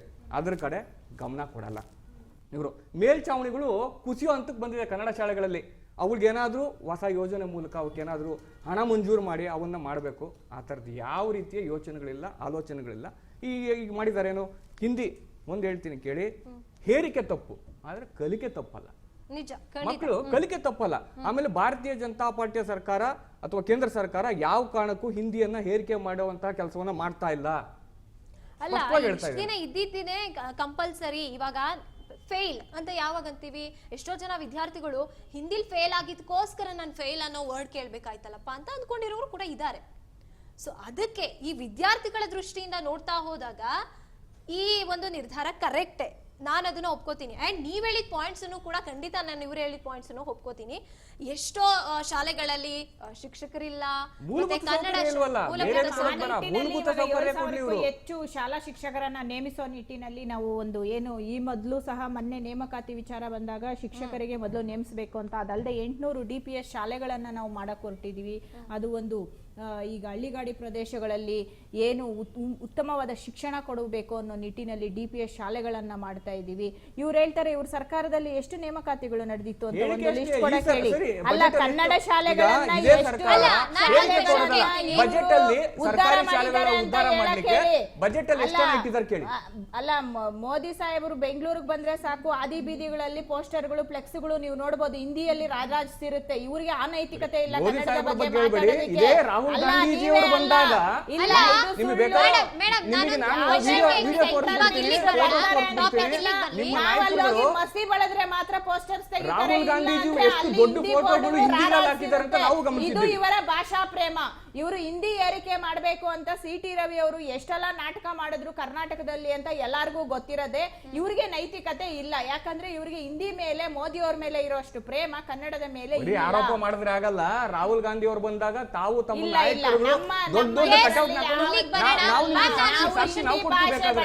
ಆನ್ ರೆಕಾರ್ಡ್ ನಿಮಗೆ ದಾಖಲೆ ಕೊಡ್ತೀವಿ. ನಿಮಗೆ ನಿಮ್ಮ ದೊಡ್ಡ ದೊಡ್ಡ ನಾಯಕರುಗಳು ರ್ಯಾಲಿ ಬಂದಾಗ ಅವ್ರು ಎಲ್ಲೆಲ್ಲಿ ಕಣ್ಣಾಯಿಸ್ತಾರೋ ಅಲ್ಲೆಲ್ಲ ಹಿಂದಿ ಪೋಸ್ಟರ್ ಹಾಕಿ. ಈ ಸರ್ಕಾರದಲ್ಲಿ ನೋಡಿ, ಹಿಂದಿ ಏರಿಕೆ ಶುರು ಮಾಡಿದ್ದು ಕಾಂಗ್ರೆಸ್ದವರು. ಓಕೆ, ಅದನ್ನ ವೇಗವಾಗಿ ಇನ್ನೂ ಹೆಚ್ಚಿನ ರೀತಿಯಲ್ಲಿ ಏರಿಕೆ ಮಾಡ್ತಾ ಹೋದವರು ಬಿಜೆಪಿ ಅವರು. ಕಾಂಗ್ರೆಸ್ದವರು ಶುರು ಮಾಡಿದ್ರು, ಇವರು ಅದನ್ನ ಡಬಲ್ ಏರಿಕೆ ಮಾಡಿದ್ರು. ಭಾಷೆಯಲ್ಲೂ ರಾಜಕೀಯ ನಡೀತಾ ಇದೆ ಅಂತ ಒಪ್ಕೋತೀರಾ ಸರ್ ನೀವು? ಹೌದು, ಇದು politically motivated policy. 3 language formula ಅಂದ್ರೆ ಅದು ಹಿಂದಿಯನ್ನು ಕಲಿಸಲು ಬಳಸಲಾದ ನೀತಿ, ತ್ರಿಭಾಷಾ ನೀತಿ ಅಂದ್ರೆ ಅಷ್ಟೇ. ಸೊ ಇದು ಕಾಂಗ್ರೆಸ್ನವರು ಶುರು ಮಾಡಿದ್ರು. ನೋಡಿ, ನಾವು ಕಲ್ತಿದ್ದು ಹಿಂದಿ 50 ಮಾರ್ಕ್ಸ್ ಇತ್ತು. ನಾವು ಪಾಸ್ ಆಗಿದ್ದು, ನನ್ನ ಮಾರ್ಕ್ಸ್ ಕಾರ್ಡಲ್ಲಿ 50 ಮಾರ್ಕ್ಸ್ ಇದೆ. ಕನ್ನಡ 150 ಇತ್ತು. ಓಕೆ, ನಿಜ ಹೇಳ್ಬೇಕಂದ್ರೆ 150 ಅದು ಈಗಿನ ಕಾಲದಲ್ಲಿ ಅದು ಸರಿಯಲ್ಲ. ಎಲ್ಲ ವಿಷಯಗಳಿಗೆ 100 ಅಂಕ ಮಾತ್ರ ಇರಬೇಕು. ಈಗ ಅದನ್ನ 125 ಮಾಡಿದ್ದಾರೆ, ಅದು ತಪ್ಪು. ಇರ್ಲಿ, ಅದನ್ನ ಬೇರೆ ಟೈಮಲ್ಲಿ ಮಾತಾಡೋಣ. ಈಗ ಹಿಂದಿ ಏರಿಕೆ ನೋಡಿ, ಇವರು ಹೇಳ್ತಾ ಇದ್ರು, ಮೋದಿ ಬಗ್ಗೆ ಹೇಳಿದ್ರು, ಆಮೇಲೆ ಅವ್ರ ಪಾಲಿಸಿ ಹೇಳಿದ್ರು. ಮೋದಿ ಅವರು ಗುಜರಾತಿ, ಅವ್ರು ಎಂದಾದ್ರೂ ಗುಜರಾತಿ ಮಾತಾಡೋದು ನೋಡಿದ್ರ? ಅವ್ರ ಮಾತೃಭಾಷೆ ಮಾತಾಡೋದು ನೋಡಿದ್ರ? ಇಲ್ಲ. ಅವರು ಗುಜರಾತಿಂದ ಅವ್ರು ಸ್ಪರ್ಧನೆ ಮಾಡಲ್ಲ. ಈಗ ವಾರಣಾಸಿ ಗುಜರಾತಿಂದ ಸ್ಪರ್ಧೆ ಮಾಡಿದ್ರೆ ಸೋತು ಬಿಡ್ತಾರೆ ಅವರು, ಗೆಲ್ಲಲ್ಲ. ಯಾಕಂದ್ರೆ ಅಲ್ಲಿ ಜನ ಗೊತ್ತಿದೆ, ಇವರು ಅಲ್ಲಿ ಜನ ಹೇಟ್ ಮಾಡ್ತಾರೆ ಹಿಂದಿ ಏರಿಕೆ. ಅಲ್ಲಿ ಹೋದ್ರೆ ಹಿಂದಿ ಏರಿಕೆ ಇಲ್ಲ, ಬೋರ್ಡ್ಗಳಲ್ಲಿ ಇಂಗ್ಲೀಷು ಹಿಂದಿ ಅಷ್ಟೊಂದಿಲ್ಲ, ಬರೀ ಗುಜರಾತಿ. ಆಮೇಲೆ ಗುಜರಾತ್ ಹೈಕೋರ್ಟಿಗೆ ಕೇಸ್ ಹಾಕಿದವರು ನಮ್ಮ ಇಂಡಿಯಾದಲ್ಲಿ ಗುಜರಾತಿಗಳೇ ಹಿಂದಿ ಏರಿಕೆ ವಿರುದ್ಧ. ಅಷ್ಟು ಪ್ರಬಲವಾಗಿದೆ ಅವ್ರ ಮಾತೃಭಾಷೆ. ಅವರ ನಾಯಕ ಹಿಂದಿ ಮಾತಾಡ್ತಾರೆ, ಇದೊಂದು ಹಂಗೆ ಉದಾಹರಣೆ. ಆಮೇಲೆ 2 ಪಕ್ಷದವರು ಸಾವಿರಾರು ಕನ್ನಡ ಶಾಲೆಗಳನ್ನು ಮುಚ್ತಾ ಬಂದಿದ್ದಾರೆ ಇದುವರೆಗೆ. ಇವರು ಅಧಿಕಾರದಲ್ಲಿದ್ದಾಗ ಸಾವಿರಾರು ಶಾಲೆ ನಾವು ಹೋರಾಟ ಮಾಡಿದೀವಿ ಅದಕ್ಕೆ ಬೇರೆ. ಈಗ ಹೀಗಾಗಿ ಈ ರಾಷ್ಟ್ರೀಯ ಪಕ್ಷಗಳು ಇರುವ ತನಕ ಇದು ಸ್ವಲ್ಪ ಏರಿಕೆ ಬರೀ ಶಿಕ್ಷಣದಲ್ಲಿ ಅಲ್ಲ, ಎಲ್ಲಾ ರಂಗಗಳಲ್ಲೂ ಏರಿಕೆ ಇದೆ. ಇದಕ್ಕೊಂದು ಸ್ಪಷ್ಟತೆವಾಗಿ ಹೇಳ್ತೀನಿ ನಾನು ನಿಮ್ಗೆ. ಬಿಜೆಪಿ ಇದೆ ಕಳೆದ ಬಾರಿ ಸರ್ಕಾರ ಇದ್ದಾಗ, ಮೊನ್ನೆ ಯಡಿಯೂರಪ್ಪ ಅವರು ಮುಖ್ಯಮಂತ್ರಿ ಇದ್ದಾಗ ನಿಮಗೆ ಗೊತ್ತಿರಲಿ, 1 ವರ್ಷ ಸತತವಾಗಿ ಕನ್ನಡದ ಕಾಯಕ ವರ್ಷ ಅಂತೇಳಿ ಒಂದು ಯೋಜನೆಯನ್ನೇ ಜಾರಿಗೆ ತಂದು ಎಲ್ಲ ವಿಭಾಗಗಳಲ್ಲೂ ಕನ್ನಡವನ್ನ ಅತಿ ಹೆಚ್ಚು ಬಳಕೆ ಮಾಡಲಿಕ್ಕೆ ಒಂದು ಆದೇಶವನ್ನು ತಂದು ಒಂದು ಯೋಜನೆಯನ್ನು ತಂದು 1 ವರ್ಷ ಸತತವಾಗಿ ಆಚರಣೆ ಮಾಡಿದ್ರು. ಆಚರಣೆ ಮಾಡಿದ್ದು ಅಂತ ಹೇಳಿ ಕೇವಲ ಪುಸ್ತಕದಲ್ಲ, ಎಲ್ಲ ವಿಭಾಗಗಳಲ್ಲಿ ಮಾಧ್ಯಮದಲ್ಲೂ ಕೂಡ ಕನ್ನಡ ಶುದ್ಧ ಬಳಕೆ ಮಾಡಬೇಕು. ಎಲ್ಲ ವೈದ್ಯಕೀಯ ರಂಗದಲ್ಲಿರ್ಬೋದು, ಶಿಕ್ಷಣ ಇಲಾಖೆಗಳಲ್ಲಿರ್ಬೋದು, ವ್ಯಾಪಕವಾಗಿ ಪ್ರತಿ 1 ವರ್ಷ ಸಂಪೂರ್ಣವಾಗಿ ಕಾಯಕ ವರ್ಷ ಅಂತ ಮಾಡಿದ್ರು ಆಚರಣೆ. ಯಾರು ಮಾಡಿದ್ದು? ಇದೇ ಬಿಜೆಪಿಯ ಸರ್ಕಾರ, ಸನ್ಮಾನ್ಯ ಯಡಿಯೂರಪ್ಪನವರು. ನಾನು ಕೂಡ ಕನ್ನಡ ಅಭಿವೃದ್ಧಿ ಪ್ರಾಧಿಕಾರದಲ್ಲಿ ಇದ್ದೆ ಅದೇ ಸಮಯದಲ್ಲಿ. ಆ ಆಚರಣೆಯನ್ನ ನಾವು ಎಲ್ಲಾ ಇಲಾಖೆಗಳಲ್ಲೂ ವ್ಯಾಪಕವಾಗಿ ಮಾಡಿದ್ದೀವಿ. ಅದರಿಂದ ಏನ್ ಬದಲಾವಣೆ ಆಯ್ತು ಸರ್? ಅದರಿಂದ ಏನ್ ಬದಲಾವಣೆ ಆಯ್ತು? ಇವನ್ ಕಾಂಗ್ರೆಸ್ ಅಷ್ಟೇ ಇವಾಗ ಈ ಒಂದು ನಿರ್ಧಾರವನ್ನ ತಗೊಂಡಿರುವಂತದ್ದು. ಏನ್ ಬದಲಾವಣೆ ಆಗುತ್ತೆ? ಬದಲಾವಣೆ ನಿರಂತರ, ಒಂದು ದಿನಕ್ಕೆ ಆಗುವಂತದ್ದಲ್ಲ. ನಾವು ಏನೇ ಒಂದು ಯಶಸ್ಸು ಸಿಗಬೇಕು ಅಂತಂದ್ರೆ ನಾವು ಅದ್ರ ಕಡೆ ಕೆಲಸ ಮಾಡ್ತಾ ಇರ್ಬೇಕು, ನಿರಂತರವಾಗಿ ಮಾಡ್ತಾ ಇರ್ಬೇಕು. ಆದ್ರೆ ಯಾವತ್ತಿಗೂ ಕೂಡ ಬಿಜೆಪಿ ಹಿಂದಿಯ ಏರಿಕೆಯನ್ನ ಮಾಡುವಂತ ಪ್ರಯತ್ನ ಮಾಡ್ತಾ ಇಲ್ಲ. ಇದು ಸ್ಪಷ್ಟವಾಗಿ ಹೇಳಲಿಕ್ಕೆ ಇಷ್ಟಪಡ್ತಾ ಇದ್ದೇವೆ. ಸನ್ಮಾನ್ಯ ನರೇಂದ್ರ ಮೋದಿ ಅವರೇ ಸ್ಪಷ್ಟವಾಗಿ ಹೇಳಿದ್ದಾರೆ, ಭಾರತದ ಏನು 22 ಭಾಷೆಗಳಿದೆ, ಸಂವಿಧಾನದ ಆರ್ಟಿಕಲ್ ಏನ್ ಹೇಳುತ್ತೆ, ಎಲ್ಲಾ ಭಾರತೀಯ ಭಾಷೆಗಳು ರಾಷ್ಟ್ರ ಭಾಷೆಗಳೇ. ಆಯಾ ರಾಜ್ಯದಲ್ಲಿ ಆಯಾ ಪ್ರಾದೇಶಿಕ ಭಾಷೆಗಳಿಗೆ ನಾವೆಲ್ಲರೂ ಸಮಾನವಾಗಿ ಗೌರವ ಕೊಡಬೇಕು. ಈಗ ಕರ್ನಾಟಕ ಬಂದ್ರೆ ಕನ್ನಡನೇ ಸರ್ವಶ್ರೇಷ್ಠ. ಒಂದು ಪ್ರಾದೇಶಿಕ ಭಾಷೆ ಆ ರಾಜ್ಯದ ಸಂಸ್ಕೃತಿಯ ಬಿಂಬುಗಳು ಅಂತೇಳಿ ಸ್ಪಷ್ಟವಾಗಿ ಹೇಳಿದ್ದಾರೆ. ಇವರು ಹಿಂದಿ ಅಷ್ಟೇ ಹೇರಿಕೆ ಮಾಡ್ತಾ ಇಲ್ಲ, ಬಿಜೆಪಿಯವರು ಸಂಸ್ಕೃತವನ್ನು ಹೇರಿಕೆ ಮಾಡ್ತಾರೆ. ಆಮೇಲೆ ನನಗೆ ಯಾವ ಪಕ್ಷನೂ ನನಗೆ ಇಂಪಾರ್ಟೆಂಟ್ ಇಲ್ಲ. ನಮಗೆ ಕನ್ನಡ ಹೋರಾಟಗಾರರಿಗೆ, ಶಿಕ್ಷಣ ಹೋರಾಟಗಾರರಿಗೆ ಯಾವ ಪಕ್ಷನೂ ನಮಗೆ ಮುಖ್ಯ ಇಲ್ಲ. ನಮಗೆ ನಮ್ಮ ನಾಡಿನ, ನಮ್ಮ ಜನರ ಅವ್ರದ್ದು ಒಂದು ಏನೋ ಭವಿಷ್ಯ ನಮಗಷ್ಟೇ ಬೇಕು. ಓಕೆ, ನೋಡಿ, ಸಿದ್ದರಾಮಯ್ಯನವರು ಏನೋ ಕನ್ನಡವನ್ನು 1ನೇ ಅಥವಾ 2ನೇ ಭಾಷೆಗೆ ತೆಗೆದುಕೊಂತ ಒಂದು ನೀತಿ ರೂಪಿಸಿದ್ರು ಮೊದಲಿನ ಅವಧಿಯಲ್ಲಿ. ಆದರೆ ಅದಾದ್ಮೇಲೆ ಬಿಜೆಪಿಯವರು ಬಂದು ಅದನ್ನು ಸಡಿಲ್ ಮಾಡಿ ಕನ್ನಡ 3ನೇ ಭಾಷೆಯಾಗಿ ತಗೋಬಹುದು ಅಂತೇಳಿ ಮಾಡಿ ಐಚ್ಛಿಕವಾಗಿ, ಅಂದ್ರೆ ನೋಡಿ, ಕನ್ನಡಕ್ಕೆ 3ನೇ ಸ್ಥಾನ ಕೊಟ್ರು ಇವರು ಬಿಜೆಪಿಯವರು. ಹೌದು, ಈಗಲೂ ಕೂಡ ಡಿಗ್ರಿನಲ್ಲಿ ಆಪ್ಷನಲ್ ಅಂತ ಇದೆ. ಇದು ಇವ್ರು ಹೇಳೋದು ಒಂದು, ಮಾಡೋದು ಒಂದು. ಅವರು ಏನು ಗೃಹ ಸಚಿವರು ಯಾವಾಗಲೂ ಹಿಂದಿ ಮಾಡ್ರಿ, ಹಿಂದಿ ಕಲೀರಿ, ಹಿಂದಿ ಕಡ್ಡಾಯ ಆಗಬೇಕು ಹಂಗೆ ಹೇಳ್ತಿರ್ತಾರೆ. ಇವಾಗ ಸರ್ ಒಂದ್ ನಿಮಿಷ, ಇವಾಗ ನಾವು ಇವಾಗ ಈ ಸಿಚುವೇಶನ್ಸ್ ಹೆಂಗಿದೆ ಅಂತ ನೋಡ್ತಾ ಹೋಗೋಣ. ವಿದ್ಯಾರ್ಥಿಗಳು ಈಗ ನಾನಿನ್ನ ಓಕೆ ಸ್ಕೂಲಲ್ಲಿ ಓದ್ತಾ ಇದ್ದೀನಿ, 10th ಪಾಸ್ ಆದೆ, ನಾನು ಕೂಡ ಬೇರೆ ಒಂದು, ಇವಾಗ ಪ್ರತಿಯೊಬ್ಬ ಅಪ್ಪ ಅಮ್ಮನೂ ಕೂಡ ನನ್ನ ಮಗ ಅಥವಾ ನನ್ನ ಮಗಳು ಹೊರದೇಶಕ್ಕೆ ಹೋಗಿ ಚೆನ್ನಾಗಿ ದುಡಿಲಿ, ಕೆಲಸ ಮಾಡ್ಲಿ, ಅಲ್ಲಿ ಕೆಲಸ ಸಿಕ್ಕಿದ್ರೆ ಹೆಮ್ಮೆ ಆಗುತ್ತಾ ಆಗಲ್ವಾ? ಹೊರದೇಶದಲ್ಲಿ ಕೆಲಸ ಸಿಕ್ಕಿದ್ರೆ ಹೆಮ್ಮೆ ಆಗುತ್ತೆ. ಅಲ್ಲಿ ಹೋಗಿ ಮಾತಾಡೋದಕ್ಕೆ ಬೇರೆ ಲ್ಯಾಂಗ್ವೇಜಸ್ ಬೇಕು. ಸೊ ಈ ಒಂದು ದೃಷ್ಟಿಯಿಂದ ನೋಡ್ತಾ ಹೋದ್ರೆ ಎಸ್, ಲ್ಯಾಂಗ್ವೇಜ್ ಅನ್ನ ಕಲಿಬೇಕು. ಇವಾಗ ಚೇಂಜಸ್ ಆಗಿದೆ, ಅದಕ್ಕೆ ಹೆಂಗ್ ಚೇಂಜಸ್ ಮಾಡ್ತೀರಾ ನೀವು? ಈಗ ಬೇರೆ ಒಂದು ಭಾಷೆಗೆ ಹೋಗಿ, ಬೇರೆ ಒಂದು ದೇಶಕ್ಕೆ ಹೋಗಿ ನಿಮ್ಮ ಮಕ್ಕಳು, ಇವಾಗಿನ ಮಕ್ಕಳು ಹೋಗಿ ಕಲಿಯೋದಕ್ಕೆ ಅವಕಾಶ ಸಿಗುತ್ತೆ ಅಲ್ವಾ? ಹಿಂದಿನ ಕಲಿಬಾರ್ದು, ಕಲಿತ್ರು ಕಲಿಬಹುದು ಅಥವಾ ಆಪ್ಷನ್ ಅವ್ರಿಗೆ ಬಿಟ್ಟಿದ್ದು. ಬೇರೊಂದು ದೇಶಕ್ಕೆ ಹೋದಾಗ ಅಲ್ಲಿ ಹಿಂದಿ ಮಾತಾಡ್ತಾರೆ, ಅದನ್ನ ಅರ್ಥ ಮಾಡ್ಕೊಳ್ಳಲ್ಲ. ಇವಾಗ ಲೆಕ್ಚರೇ ಆಯ್ತು, ಹಿಂದಿನಲ್ಲಿ ಹೇಳ್ಕೊಡ್ತಾ ಇದಾರೆ, ಅರ್ಥ ಮಾಡ್ಕೊಳ್ಳಲ್ಲ. ಅದಕ್ಕೆ ಅವ್ರಿಗೆ ಹಿಂದಿ ಅಟ್ಲೀಸ್ಟ್ ಅವ್ರು ಹೇಳೋದನ್ನ ಅರ್ಥ ಮಾಡ್ಕೊಳಕಾದ್ರೂ ಕಲಿಬೇಕು. ಹೇಗೆ ವ್ಯವಸ್ಥೆಯನ್ನ ಚೇಂಜಸ್ ಮಾಡ್ತೀರಾ? ರಾಜ್ಯ, ಬೇರೆ ದೇಶನ ಬೇರೆ ರಾಜ್ಯಕ್ಕೆ, ಬೇರೆ ರಾಜ್ಯ ಆಗಿರ್ಬೋದು, ಬೇರೆ ದೇಶಕ್ಕೆ, ಅಬ್ರಾಡ್, ಬೇರೆ ಅಬ್ರಾಡ್ಗೆ ಹಿಂದಿ ಏನು ಉಪಯೋಗ ಆಗಲ್ಲ ಅನ್ಸುತ್ತೆ. ಪ್ರಶ್ನೆ ಹಿಂದಿ ಅಂತಾನೆ ತಗೋಬೇಡಿ, ಹಿಂದಿ ಅಂತ ತಗೊಂಬಿಡಿ. ಈಗಿನ ಜಾಗತಿಕ ಕಾಲಘಟ್ಟದಲ್ಲಿ, ಈಗಿನ ಆಧುನಿಕ ಕಾಲಘಟ್ಟದಲ್ಲಿ ಎಷ್ಟು ಮಕ್ಕಳು ಎಷ್ಟು ಭಾಷೆಗಳನ್ನ ಕಲಿತಾರೆ ಅಷ್ಟು ಅನುಕೂಲ ಇದೆ. ಇಲ್ಲ ಭಾಷೆ ಕಲಿತಷ್ಟು ಅನಾನುಕೂಲ ಇದೆ ಅಂತ ಹೇಳಲಿಕ್ಕೆ ಏನಾದ್ರೂ ಒಂದು ಕಾರಣ ಇದ್ರೆ ತಿಳಿಸ್ಲಿ ಮೇಡಮ್. ಭಾಷೆ ಕಲಿಬಾರದು ಅಂತ ಹೇಳ್ದವ್ರು ಯಾರು? ಇವಾಗ ನಾವೇನ್ ತಂದಿದೀವಿ, ಇದು ಶಿಕ್ಷಣ ನೀತಿ, ಇದು ಬರೀ ಅಂಕಗಳು. ಮಕ್ಕಳಿಗೆ ಒತ್ತಡನ ಕಡಿಮೆ ಮಾಡಕ್ಕೆ ನೋಡಿ, ನಾವು ನಾನು ಮುಗಿಸ್ಬಿಡ್ತೀನಿ ಒಂದ್ ನಿಮಿಷ. ನಾವ್ ಹೇಳಿರೋದು ನೋಡಿ, ಮೊದ್ಲು 625 ಅಂಕಗಳಿಗೆ ಎಕ್ಸಾಮ್ ಬರೀತಿದ್ರು, ಈಗ 500 ಅಂಕಗಳಿಗೆ ಎಕ್ಸಾಮ್ ಬರೀತಾರೆ. 100 ಮಾರ್ಕ್ಸ್ ಅನ್ನ ಗ್ರೇಡ್ ರೂಪವಾಗಿ ಕೊಡ್ತೀವಿ. ಅಂದ್ರೆ ಒತ್ತಡ ಒಂದು ಕಡಿಮೆ ಆಗತ್ತೆ. ಆಮೇಲೆ ಭಾಷಾ ನೀತಿಯಲ್ಲೂ ಸರ್ ಹೇಳ್ದಂಗೆ ನಮ್ಮ ಕಾಂಗ್ರೆಸ್ ನೇತೃತ್ವದಲ್ಲಿ ಅನೇಕ ಕನ್ನಡ ಪರವಾಗಿ ಎಷ್ಟೊಂದು, ನಮ್ಮ ಸಿದ್ದರಾಮಯ್ಯ ಸರ್ ಸರ್ಕಾರದಲ್ಲೂ ಸಹ ಸಾಕಷ್ಟು ನೀತಿಗಳನ್ನ ರೂಪಿಸಿದ್ರು ಕನ್ನಡ ಪರವಾಗಿ. ಸರ್ ಹೇಳ್ತಿದ್ರು ನಮ್ಮ ನರೇಂದ್ರ ಮೋದಿ ಅವರೇ ಗುಜರಾತ್ ಇಂದ ಓಡಿಸಿದ್ದಾರೆ ಅಂತ. ಇನ್ನೂ ಬೇಕಾ? ಅದಕ್ಕಿಂತಲೂ ಸಾಕ್ಷಿ ಬೇಕಾ? ನಿಮ್ ಮೋದಿ ಅವ್ರನ್ನ ಎಲ್ಲಿ ನಿಂತ್ಕೊಳ್ತಿದ್ದಾರೆ ಎಲೆಕ್ಷನ್ಗೆ? ಇನ್ ಎಲ್ಲಿ ನಿಂತ್ಕೊಳ್ತಿದ್ದಾರೆ? ಗುಜರಾತ್ ಅಲ್ಲಿ ನಿಂತ್ಕೊಳ್ತಾ ಇದ್ದಾರೆ ಎಲೆಕ್ಷನ್. ಹಿಂದಿ ಏರಿಕೆ ಮಾಡ್ಬೇಕು ಅಂತ ಹೇಳ್ಬಿಟ್ಟು ಸಿ ಟಿ ರವಿ ಅವರೆಲ್ಲ ಎಷ್ಟು ಡ್ರಾಮಾ ಮಾಡಿದ್ರು ಕರ್ನಾಟಕದಲ್ಲಿ ಎಲ್ರು ನೋಡಿದ್ದಾರೆ. ನೀವು ಹೊಸದಾಗಿ ಹೇಳಕ್ ಬರ್ಬೇಡಿ. ಇವತ್ತಿಗೂ ಸಹ ನೀವು ಹಿಂದಿ ಏರಿಕೆ ಇದೊಂದು ಮಾಡಬೇಕು.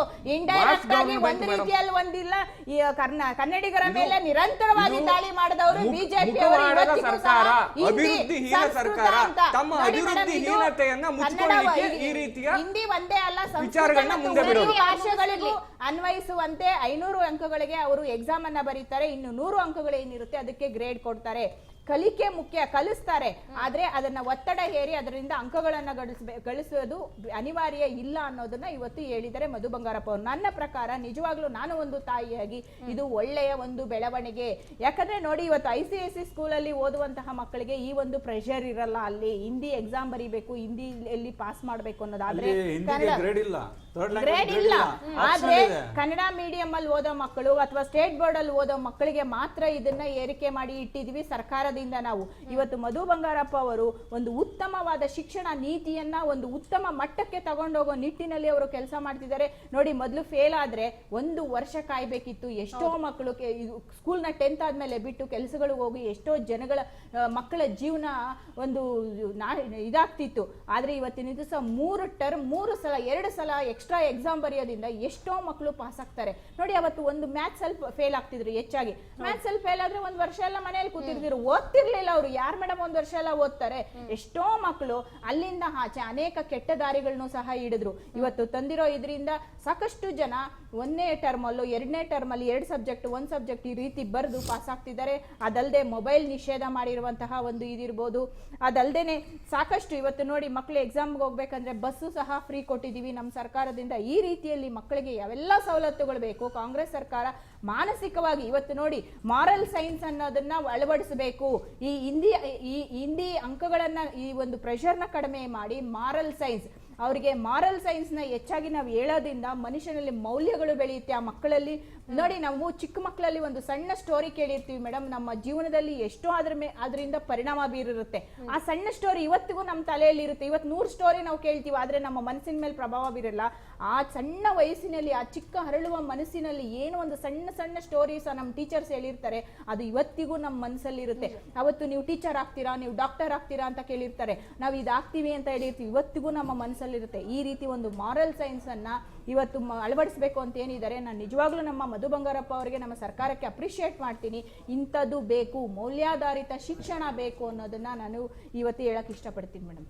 ಮೇಡಮ್, ಇದರಲ್ಲಿ 3 ಅಂಶ ಇದೆ. ಇವರು ಮಧು ಬಂಗಾರಪ್ಪ ಇವತ್ತೇನು ಹೇಳಿದ್ದಾರೆ ಅದರಲ್ಲಿ 3 ಅಂಶ ನನಗೆ ಕಂಡು ಬರ್ತಾ ಇರೋದು. ಒಂದು, ಅಂಕಗಳನ್ನ ಕ್ಯಾನ್ಸಲ್ ಮಾಡಿ ಗ್ರೇಡ್ ಸಿಸ್ಟಮ್ ತಂದಿದ್ದಾರೆ. ಅಂದ್ರೆ ಆ ಪರ್ಸೆಂಟೇಜ್ ಅಲ್ಲಿ ಇದು ಕನ್ಸಿಡರ್ ಆಗಲ್ಲ. ಓಕೆ, ಅದು ಸ್ಪಷ್ಟವಾಗಿದೆ. ಆಮೇಲೆ ಪರೀಕ್ಷೆ ಕಡ್ಡಾಯ ಇದೆ, ಇದು 2ನೇ ಅಂಶ.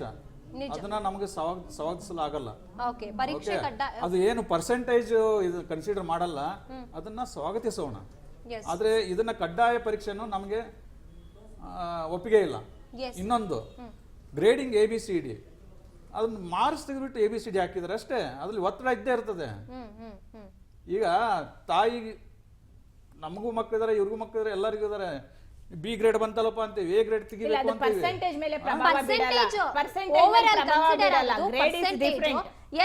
ನಾವು ಮಾತನಾಡ್ತಾ ಹೋಗೋಣ. ಮೊದಲನೇದಾಗಿ ಡೆಸ್ಕ್ ನಲ್ಲಿ ಕೂತಿರುವಂತವರು ಕನ್ನಡ ಪರ ಹೋರಾಟಗಾರರು. ಸರ್, ನೀವು ಕನ್ನಡ ನೆಲ ಜಲಕ್ಕಾಗಿ ನೀವು ಸಾಕಷ್ಟು ಹೋರಾಟವನ್ನ ಮಾಡ್ಕೊಂಡು ಬಂದಿರುವಂತವ್ರು.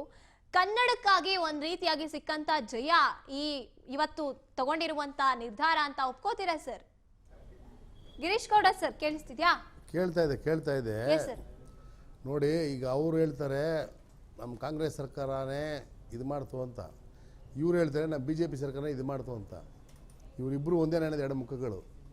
ಇವರಿಬ್ಬರಿಂದನೂ ರಾಜ್ಯದಲ್ಲಿ ಭಾಷೆ ಸಂಸ್ಕೃತಿ ಯಾವುದು ಉಳಿದಿಲ್ಲ. ಏನಾದರೂ ಉಳಿದಿದ್ರೆ ಅದು ನಮ್ಮಂಥ ಹೋರಾಟಗಾರರಿಂದ ಮಾತ್ರನೇ ಅಂತ ಹೇಳೋದಕ್ಕೆ ನಾನು ಇಚ್ಛೆಪಡ್ತೀನಿ.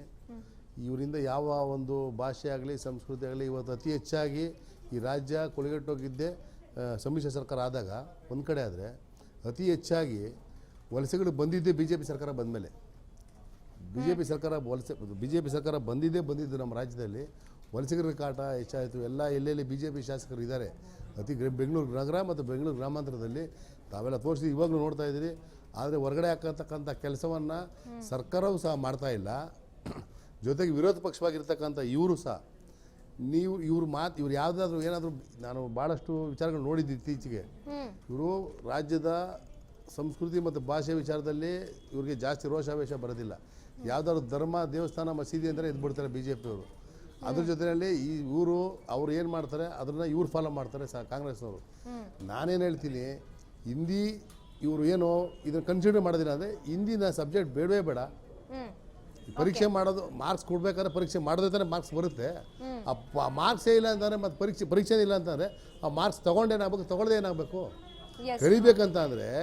ಈಗ ನೋಡಿ, ನಾವೆಲ್ಲರೂ ದೇಶದ ಒಂದು ಸೈನಿಕನಾಗಬೇಕು ಅನ್ನೋ ಉದ್ದೇಶದಿಂದ ಹಿಂದಿ ನಾವು ಸಣ್ಣ ವಯಸ್ಸಲ್ಲೇ ಹಿಂದಿ ಕಲಿತಾ ಇದ್ದಿದ್ದು. ಸೈನಿಕರೊಟ್ಟಿಗೆ ಬೆಳೆದೋ ನಾನು. ನಮ್ಮ ದೇಶಕ್ಕೋಸ್ಕರ, ನಮ್ಮ ಇಡೀ ಎಲ್ಲ ದೇಶದ ಎಲ್ಲ ರಾಜ್ಯಗಳ ಜೊತೆ ಒಡನಾಡ ಇಟ್ಕೊಳ್ಳೋದಕ್ಕೋಸ್ಕರ ಹಿಂದಿ ಕಲಿಬೇಕನ್ನೋ ಉತ್ಸಾಹ ಒಂದಿತ್ತು. ನೀವು ನಮ್ಮ ಮನೆಗೆ ಬಂದು ನಾನು ಹೇಳಿದ ಭಾಷೆ, ಇವಾಗ ಪ್ರಧಾನಮಂತ್ರಿಗೆ ಹಿಂದಿ ಬರಲ್ಲ, ಇಂಗ್ಲೀಷ್ ಬರಲ್ಲ, ಗೃಹ ಮಂತ್ರಿಗೆ ಇಂಗ್ಲೀಷ್ ಬರೋದಿಲ್ಲ. ಸೊ ಅವರಿಬ್ಬರಿಗೂ ಇಂಗ್ಲೀಷ್ ಬರೋದಿಲ್ಲ ಅಂತ ತಕ್ಷಣ ಇಡೀ ದೇಶದ ಜನರ ಹಿಂದಿ ಕಲಿಬೇಕು ಅಂತ ಅಂದ್ಬಿಟ್ಟು ಒತ್ತಡ ಹಾಕ್ತದೆ. ಎಷ್ಟರ ಮಟ್ಟಿಗೆ ಸರಿ ಹೇಳಿ? ನಿಜ ಸರ್. ಇದು ನಾನು ಹೇಳ್ತಾ ಇರ್ತಕ್ಕಂಥದ್ದು. ಸುಮ್ಮನೆ ಇವ್ರು ಹೇಳ್ತಾರೆ ನಾವು ಆ ರೀತಿ ಮಾಡಿದ್ದೀವಿ, ಒಂದು ವರ್ಷ ಒಂದು ಇದನ್ನೇ ಮಾಡಿದ್ವಿ ಕನ್ನಡ. ಈಗ ನೀವು ಕನ್ನಡದ ಶಾಲೆ ಹಾಕ್ಕೊಂಡು ಪ್ರಮಾಣ ವಚನ ಸ್ವೀಕಾರ ಮಾಡೋದು ನೋಡಿದ್ದೀನಿ. ಬಿಜೆಪಿ ಅವರು ಸಹ, ಕಾಂಗ್ರೆಸ್ ಅವರು ಸಹ, JDS ಅವರು ಸಹ ಮತ್ತು ಹೆಸರು ಶಾಲೆನ ಹಾಕೊಂಡಿರ್ತಕ್ಕಂಥ ಬಂದು ಪ್ರಮಾಣ ವಚನ ಸ್ವೀಕಾರ ಮಾಡೋದು ನೋಡಿದ್ದೀನಿ. ನೀವು ಯಾವ್ಯಾವ ರೈತರಿಗೆ ಲಾಠಿ ಚಾರ್ಜ್ ಮಾಡಿಸ್ತೀರಿ ಅಂತಲೂ ನಾನು ಹೇಳ್ತೀನಿ.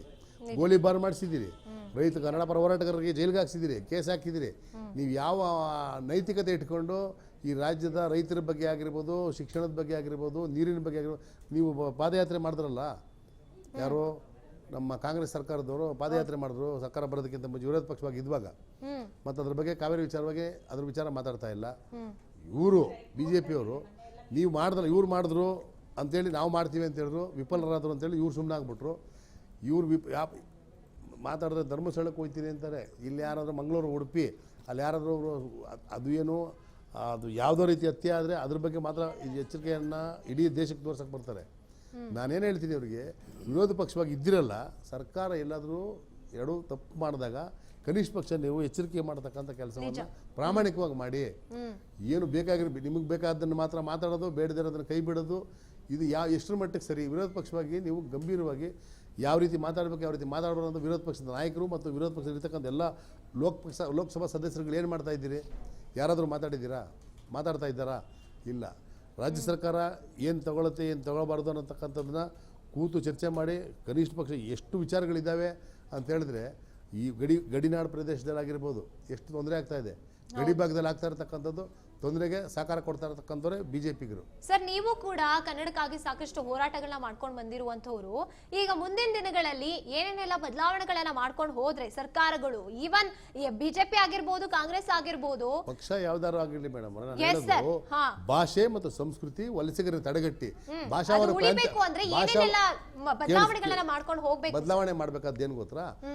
ಈ ಭಾರತದ ಒಕ್ಕೂಟದಲ್ಲಿ ಭಾಷಾವಾರು ಪ್ರಾಂತ್ಯ ಅಂತ ಮಾಡಿದ ಮೇಲೆ ಆ ಭಾಷೆಗೆ ತಕ್ಕಂಥ ಜನಗಳು ಮಾತ್ರ ಆ ರಾಜ್ಯದಲ್ಲಿ ಇರಬೇಕು. ಆ ಭಾಷೆ ಆ ರಾಜ್ಯದಲ್ಲಿ ಇರ್ತಕ್ಕಂಥ ಸಂಸ್ಕೃತಿ ತಕ್ಕಂಥವ್ರು ಮಾತ್ರನೇ ಅಲ್ಲಿ ಇರಬೇಕು ಅಂತ ಭಾಷಾವಾರು ಪ್ರಾಂತ್ಯ ಮಾಡಿರೋದು.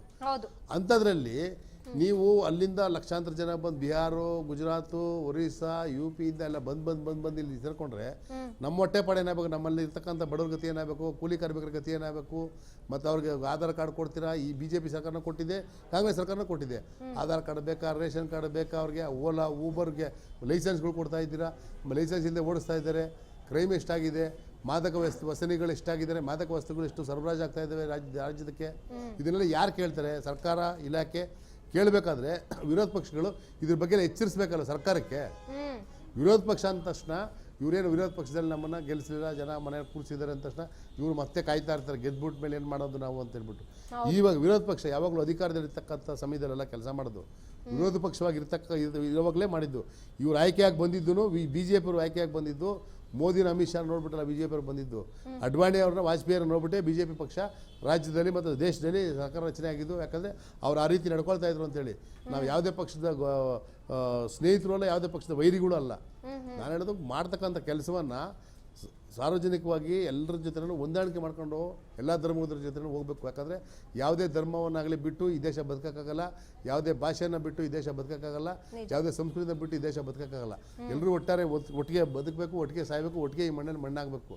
ಆದರೆ ಒಬ್ರಿಗೊಬ್ರಿಗೆ ಒಡಕು ತಂದಿಟ್ಟು, ಕಿತ್ತಾಟ ತಂದಿಟ್ಟು ಅದರಲ್ಲಿಂದ ನೀವು ಬೇಳೆ ಬೇಯಿಸ್ಕೊಳ್ತಕ್ಕಂಥ ಕೆಲಸವನ್ನು ಮಾಡಬಾರ್ದು ಯಾವುದೇ ಪಕ್ಷಗಳು ಅಂತ ನಾನು ಹೇಳೋದಕ್ಕೆ ಇಷ್ಟಪಡ್ತೀನಿ. ಯಾಕಂದರೆ ನಾನು ಭಾಳಷ್ಟು ಇತ್ತೀಚಿನ ದಿನಗಳಲ್ಲಿ ಬೆಂಗಳೂರು ನಗರ, ಬೆಂಗಳೂರು ಗ್ರಾಮಾಂತರ ನೋಡ್ತಾ ಇದ್ದೀರಿ. ಯಾವ್ಯಾವ ರೀತಿಗಳಲ್ಲಿ ಅನಾಹುತಗಳು, ಅಚಾತುರ್ಯಗಳು, ಕನ್ನಡಿಗರ ಮೇಲೆ ಮಾಡ್ತಾ ಇರ್ತಕ್ಕಂಥ ದೌರ್ಜನ್ಯಗಳು, ವಲಸೆ ಬಂದಿರತಕ್ಕಂಥವ್ರು ಯಾವ ರೀತಿ ಮಾತಾಡ್ತಾರೆ, ಆ ಪೊಲೀಸರಿಗೆ ಎಷ್ಟು ತೊಂದರೆ ಆಗ್ತಾ ಇದೆ. ಮತ್ತು ಗೃಹ ಮಂತ್ರಿಗಳು ಇದ್ರ ಬಗ್ಗೆ ಗಮನ ಹರಿಸಬೇಕು. ವಲಸಿಗರನ್ನ ಆಚೆಗೆ ಹಾಕೋದ್ರ ಮೇಲೆ ಗೃಹ ಸಚಿವಾಲಯ ಮತ್ತು ಗೃಹ ಮಂತ್ರಿಗಳು ವಿಫಲರಾಗಿದ್ದಾರೆ ಈ ಕಾಂಗ್ರೆಸ್ ಸರ್ಕಾರದಲ್ಲಿ.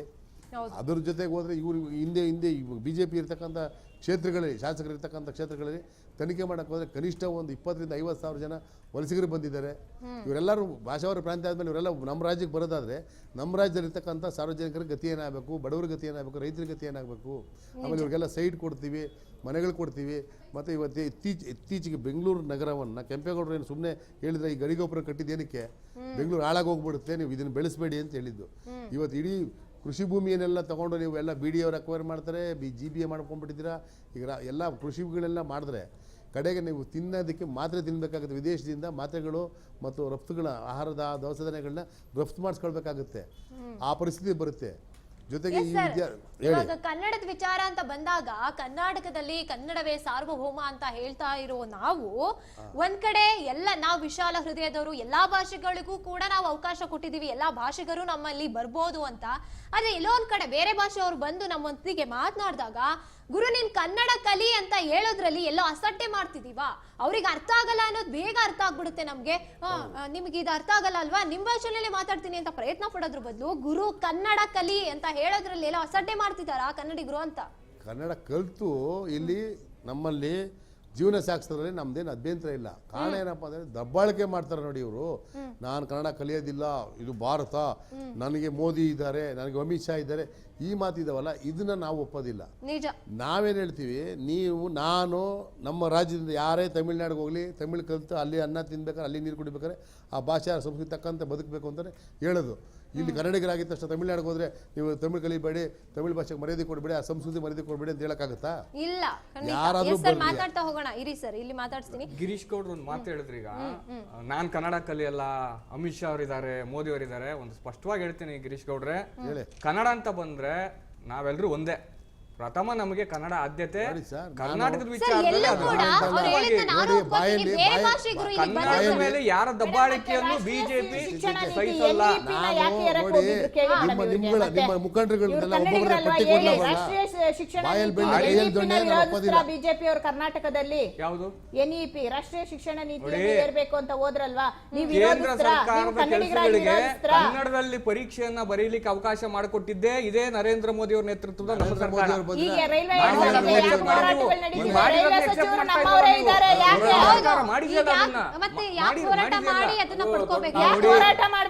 ಕನ್ನಡದ ವಿಚಾರ ಬಂದ್ರೆ ನೋಡಿ, ಗಂಭೀರವಾದ ಚರ್ಚೆ ಆಗ್ಲಿ. ಇಲ್ಲಿ ಯಾವ್ದು ನಾವು ಉಡಾಫಿಯಾಗಿ ಮಾತನಾಡೋದು ಬೇಡ. ಬೆಳೆಸಿ. ನಾನು ನಿಮ್ ಸರ್ಕಾರವನ್ನು ಕೇಳ್ತಾ ಇದ್ದೇನೆ, ಇದೇ ಸನ್ಮಾನ್ಯ ಶಿಕ್ಷಣ ಸಚಿವರನ್ನು ಕೇಳ್ತಾ ಇದ್ದೇನೆ, ಮಾಡ್ಬೇಕಾಗಿದ್ದ ಕೆಲಸ ನೋಡಿ. ಕಳೆದ ಬಾರಿ SSLC ರಿಸಲ್ಟ್ ಎಷ್ಟು ಪರ್ಸೆಂಟೇಜ್ ಬಂದಿದೆ, ಅವ್ರನ್ನೇ ವಕ್ತಾರನ್ನ ಕೇಳಿ, ಕಾಂಗ್ರೆಸ್ ವಕ್ತಾರನ್ನ 69% ಏನೋ ಬಂದಿದೆ. ಕಳೆದ 6 ವರ್ಷಗಳಿಗಿಂತ ಕಳಪೆ ಫಲಿತಾಂಶ. ಇದಕ್ಕೆ ಯಾರು ಹೊಣೆಗಾರಿಕೆ ಯಾರು ಮಾಡ್ತಾರೆ? ಮಧು ಬಂಗಾರಪ್ಪನವರು ಅವ್ರ ಸರ್ಕಾರ ಬರ್ತಾರ. PUC ರಿಸಲ್ಟ್ ಅನ್ನ ತಕೊಳ್ಳಿ, PUC ರಿಸಲ್ಟ್ 100% ಕಡಿಮೆ ಆಗಿದೆ. ಈ ಸರ್ಕಾರ ಬಂದ ಮೇಲೆ ಯಾಕೆ ಪರ್ಸೆಂಟೇಜ್ ಕಡಿಮೆ ಆಗ್ತಾ ಇದೆ? ಫಲಿತಾಂಶದಲ್ಲಿ ಯಾಕೆ ಕಡಿಮೆ ಆಗ್ತಾ ಇದೆ? SSLC ಫಲಿತಾಂಶ